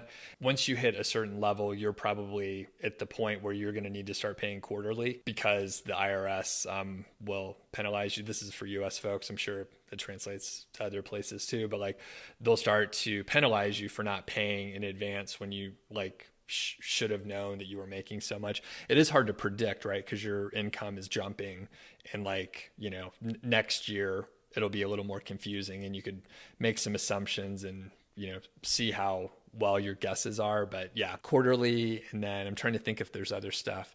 Every now and then I'll get a comment where someone's like, I can't believe you're paying so much in taxes.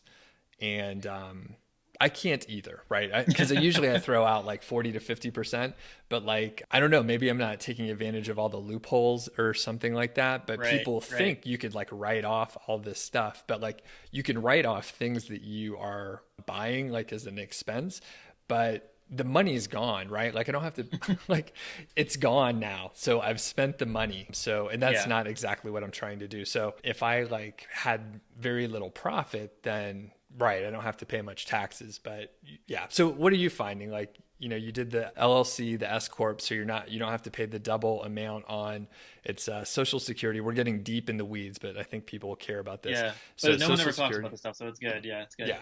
So it's unemployment tax, and then Social Security, and there may be like one other thing in there, but usually it's about 15%, right? Mm-hmm. Yeah. So you have to pay income tax obviously on what you make, and then that's the part that sucks is you're getting double dipped on those extra taxes that you wouldn't have to pay the employer's portion if you worked for a company. So yeah, basically the way I understand it is with the S corp, and if you structure the payouts properly, like you can take about half of your income and protect it from that extra 15% tax or something like that. And so, and the other cool thing about going on with a payroll company is what I'm trying to set up now, is that they will just handle a lot of that. Like they'll just take the taxes out of your check like you would normally if you worked for a normal company. You never see it. You never have to worry about it. Gotcha. That sounds good to me. And it gets a little confusing because I'm sure people are like, well, my company pays for this Social Security, and that's exactly it. So your company that you would work for, they would pay the unemployment tax, the Social Security. But if you have no company, you are the company, then you have to pay your half, and you have to pay the company's half. Right. So if you're unsure what I'm talking about, go like to your pay stub or your last pay stub and have a look at it, and you'll see like you paid some Social Security and some other stuff, and then your employer also paid part of that too, or they paid in addition. And I'm sure some accountant is probably yelling at us right now, like, you guys, you don't know what you're talking about. So go talk to a professional, because Evan and I don't know what we're talking about. Yeah, and I would urge people, even if you're just starting out and you're just making a little bit a month, like just be mindful of it, because you don't want a surprise at tax time. If you made an extra $2,000 last year and you didn't save any of it, like you're not going to be happy. So just be aware of it. Yep, and it's about like 1/3 is a good estimate, because you'll have to pay, your state, most likely, if you have income tax in your state, and then, the IRS. So now we didn't talk much about like your why. So you mentioned you quit your job, or you left your job in February of 2018, and you were just going to do this on the side. So obviously things are working out well, but can you tell us like just a little bit about your why, and like you're sticking with it and all that stuff? Yeah. I'm glad you brought that up, because I think that's a big part of it. I don't know, like I felt like for years I had this sort of growing discontent and even like contempt for modern workplaces. Like, and I had a lot of trouble putting it into words, but I'm like, why do I like hate this so much? Why do I hate like corporate culture? And why do I hate, all these stupid things you're expected to do? And like, why does it not resonate with my soul? Like, why do I just feel like this is wrong? I knew that was kind of growing and building in me, but it was when I read the 4-Hour Workweek actually that it all kind of hit me, and I was like, yes, this is exactly what I've been feeling, and I just couldn't put it into words. It's not that I don't like to work hard. It's not that I don't like to tackle projects or make money. It's just that, the modern workplace just doesn't sit with me. The fact that not only are you there for so many hours a week, but I think in today's world, like so much of you is invested in your job. Like your social media profiles are your brand, and you have to go to extra professional development things, and you have to be a part of the company culture and buy in on all these things that may not have anything to do with your work. They're kind of like siphoning off a portion of your soul and your personality. And, it's a lot to ask, right? Like, did I want that long term? And I really didn't. That's kind of my why. I felt like I would be happier working for myself and just betting on me to do the hard work. And if it fails, then it's on me. And if it succeeds, then I reap all the benefits of it. And, and it's great to be able to do extra things for my family. Like I can stop working at any time in the day and like go to the grocery store, clean up, run an errand, pick my daughter up from school, like whatever needs to be done. Like I'm very, very flexible. And so that's like a really cool thing to have. Yeah. I can't remember the exact line in the 4-Hour Workweek, but it was something like a comfortable life of like discontent or something like that. And I was like, yeah, that's the worst, when you have a pretty good job, but it's like unfulfilling. You're generally like not too happy about having to go in.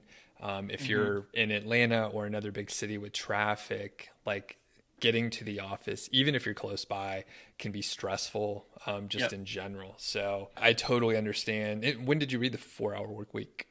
It was last year, early last year at some point. I read it. I'm not sure exactly why. I think because I had heard about it. Everyone's heard the title floating around, and I was just like, yeah, let me give this a shot. And it just resonated with me really, really deeply. Nice. So you said you read it early last year, and then you quit in February. So you pretty much read it, and then you're like, I think I actually quit before, and then because all those things I mentioned, I was like, I was ready to move on from that job, but I didn't know that I was ready to move on from all jobs. You know what I mean?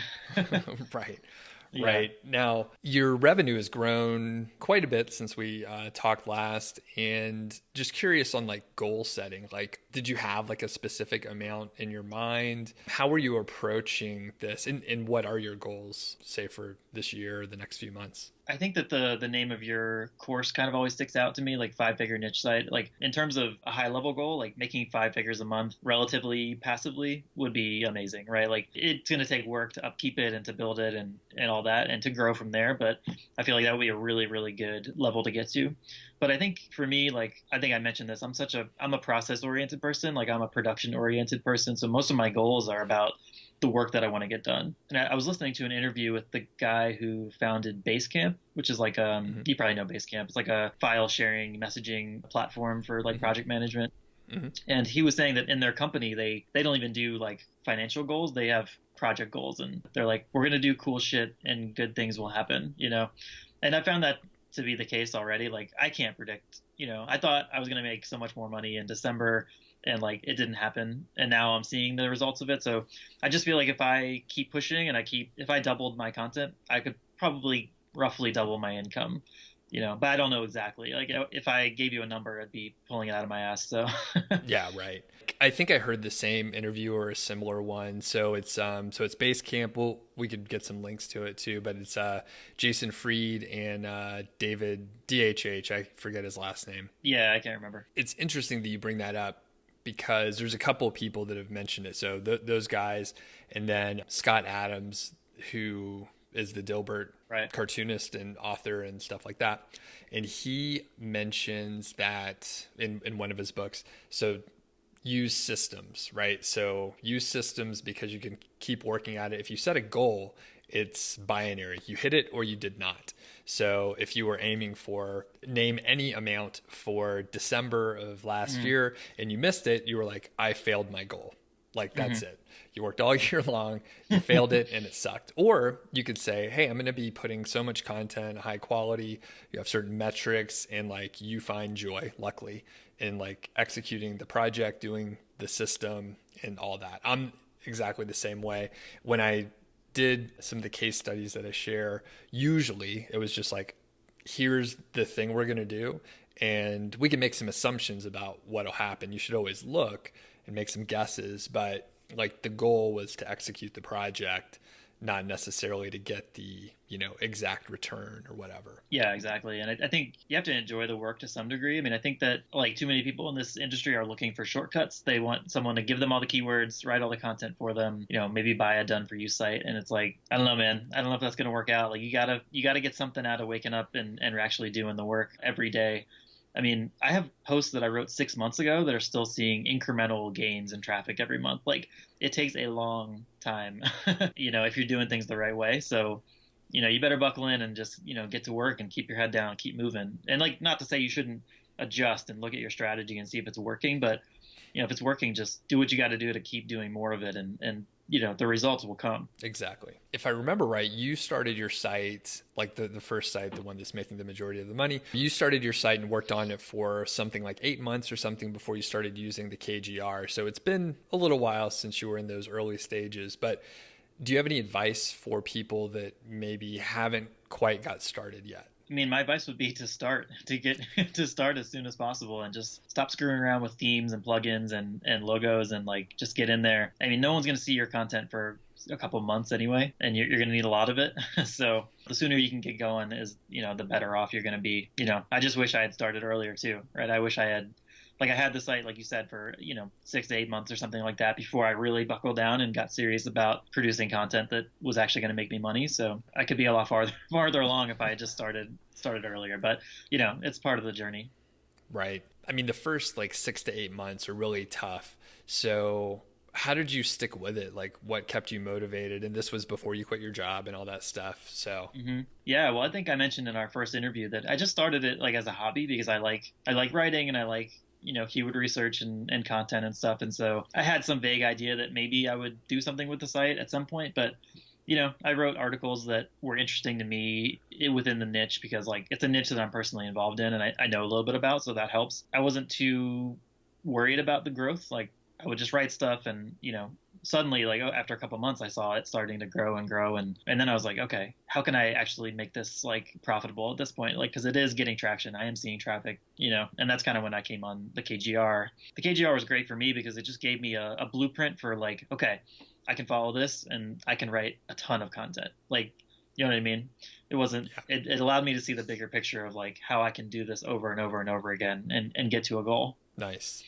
And do you have any tips on finding KGR terms? They're not that hard to find. I mean, I think, your KGR playlist really covers a lot of this, but my best trick is taking, STEM keywords and adding all kinds of different modifiers to them. Like, so if we're talking about a product article, like the best pens, like best pens with, best pens without, best pens for, best pens, any kind of modifying phrase you can add after that, like you're going to get a ton of ideas in the Google auto suggest and related searches. And, that's typically where I do most of my work, is right in Google with keywords everywhere, giving me the volume, and I just kind of go down that rabbit hole. I like those techniques as well, and people should check out the Keyword Golden Ratio Masterclass if they haven't yet. Give a lot of other suggestions like that. But I think you're right. It's just like once you start finding some, like you'll sort of develop your own technique, your style, and like get a rhythm to it, and then you'll be able to find a whole lot more. So it sounds like once you sort of got into it, you didn't have any issue finding a bunch of keywords. No, not at all. I mean, once you get the hang of it, like it's not too difficult. And, you can't worry about if the volume's low. Like, definitely go for those 10 searches a month, 40 searches a month. Some of my best pieces of traffic wise are from keywords that said they would give me 40 searches a month or 60. I mean, like in my experience, you'll get anywhere from 3 to 30 times that number, like if you rank number one for it. So yeah, it's crazy when you rank number one. It really changes the equation there. So one other thing that you mentioned, Evan, was you're not using the KGR as much. Maybe you'll have a look if maybe you find some area that you haven't covered much. But I guess what gave you the confidence to like branch out from the KGR? I think that I just tried it in little doses. Like I did a lot of KGR content, especially over the summer, and slowly I started to have some wiggle room with the volume. I'd go for 300, 500 search volume terms. I would do like, one here and there where it wasn't KGR, but I think the ones that encouraged me to do that were where it wasn't KGR, but like I would look at the results and they all sucked. And I was like, well, I can go for this. It doesn't matter if it's KGR or not. Like I can definitely compete because there's no result for it. Right. So it was like kind of learning with training wheels and then slowly like taking them off as I found that I could rank for other things. And, and your site will grow more powerful as it gets older. Yep. There's just some things that I don't think you can rank for with a young site, but over time you can get more competitive. Definitely. Okay, cool. And I inadvertently, like, I guess not misled, but a lot of people are like, hey, I'm going to publish 200 posts, all KGR. I'm going to do no link building. I would never recommend that specifically. If someone made it in this, 40 minutes into our conversation, like here's a good nugget. Like the examples that I give, the case studies are merely that, right? You could take it for that and then apply it. And I love, Evan, that you were like, hey, I'm going to just test one or two, see what happens. And then you have like a data point for your own site, because everybody's site's a little bit different. You can go for other keywords. You don't have to publish all KGR terms. In fact, you really should go for other like higher volume terms if you want to make like more money. Yeah. There's more traffic. It's more competitive. At some point, your site's 2 years old, 3, 4, 5 years old. Like you have some more flexibility, and you should take advantage of the age, of your site and the authority and all that stuff. So cool. Is there any other advice that you would give, people that are looking to, recreate what you've done? I would just encourage people to strap in for a long haul, write a lot of really good content that's helpful as you can. And yeah, I mean, KGR is fantastic. It really helped me out early on, but I think having some diversity in your content, low competition, medium competition, high competition, expecting it to take time to rank for things, like it doesn't mean the sky's falling. Like I when I write a new article, I don't expect to see anything from it for several months usually. And that's the mind frame that keeps me sane. But you'll see it just go up and up and up and up and up over the course of 6 months, 8 months, longer, so it's all very slow, and that's normal. So yep. I agree. Yeah. That's a really good point. Yeah. Patience is key. If you publish it and you're thinking, hey, like why isn't it ranking number one yet?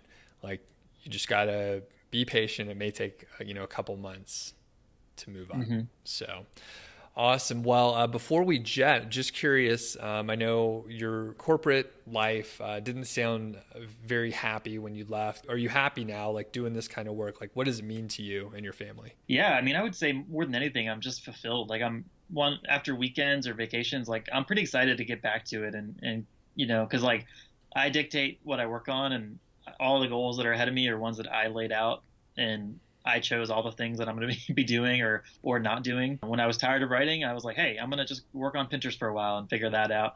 And now I'm, working on that, but also getting back into new content. And, if I decide I want to start another site, if I decide I want to do a big push with outsourcing or whatever it is, like I dictate the terms, and that feels really good. Like to wake up on a Monday morning and be excited to get back to it. And, if it's successful, then it all goes into my pocket. And if not, then, I can live with that too. So. Awesome. Very cool, Evan. Thanks for the update. I know people were super excited, so I appreciate it. Definitely. Thanks for having me, Doug. All right. Thanks a lot, Evan. People, leave comments if you have some questions for Evan or myself. We'll try and get to them, of course. And if you're interested in catching up with Evan sometime in the future, let us know also. I may be able to convince him to chat with me again. So we'll see you around the channel, and we'll talk soon. Thanks.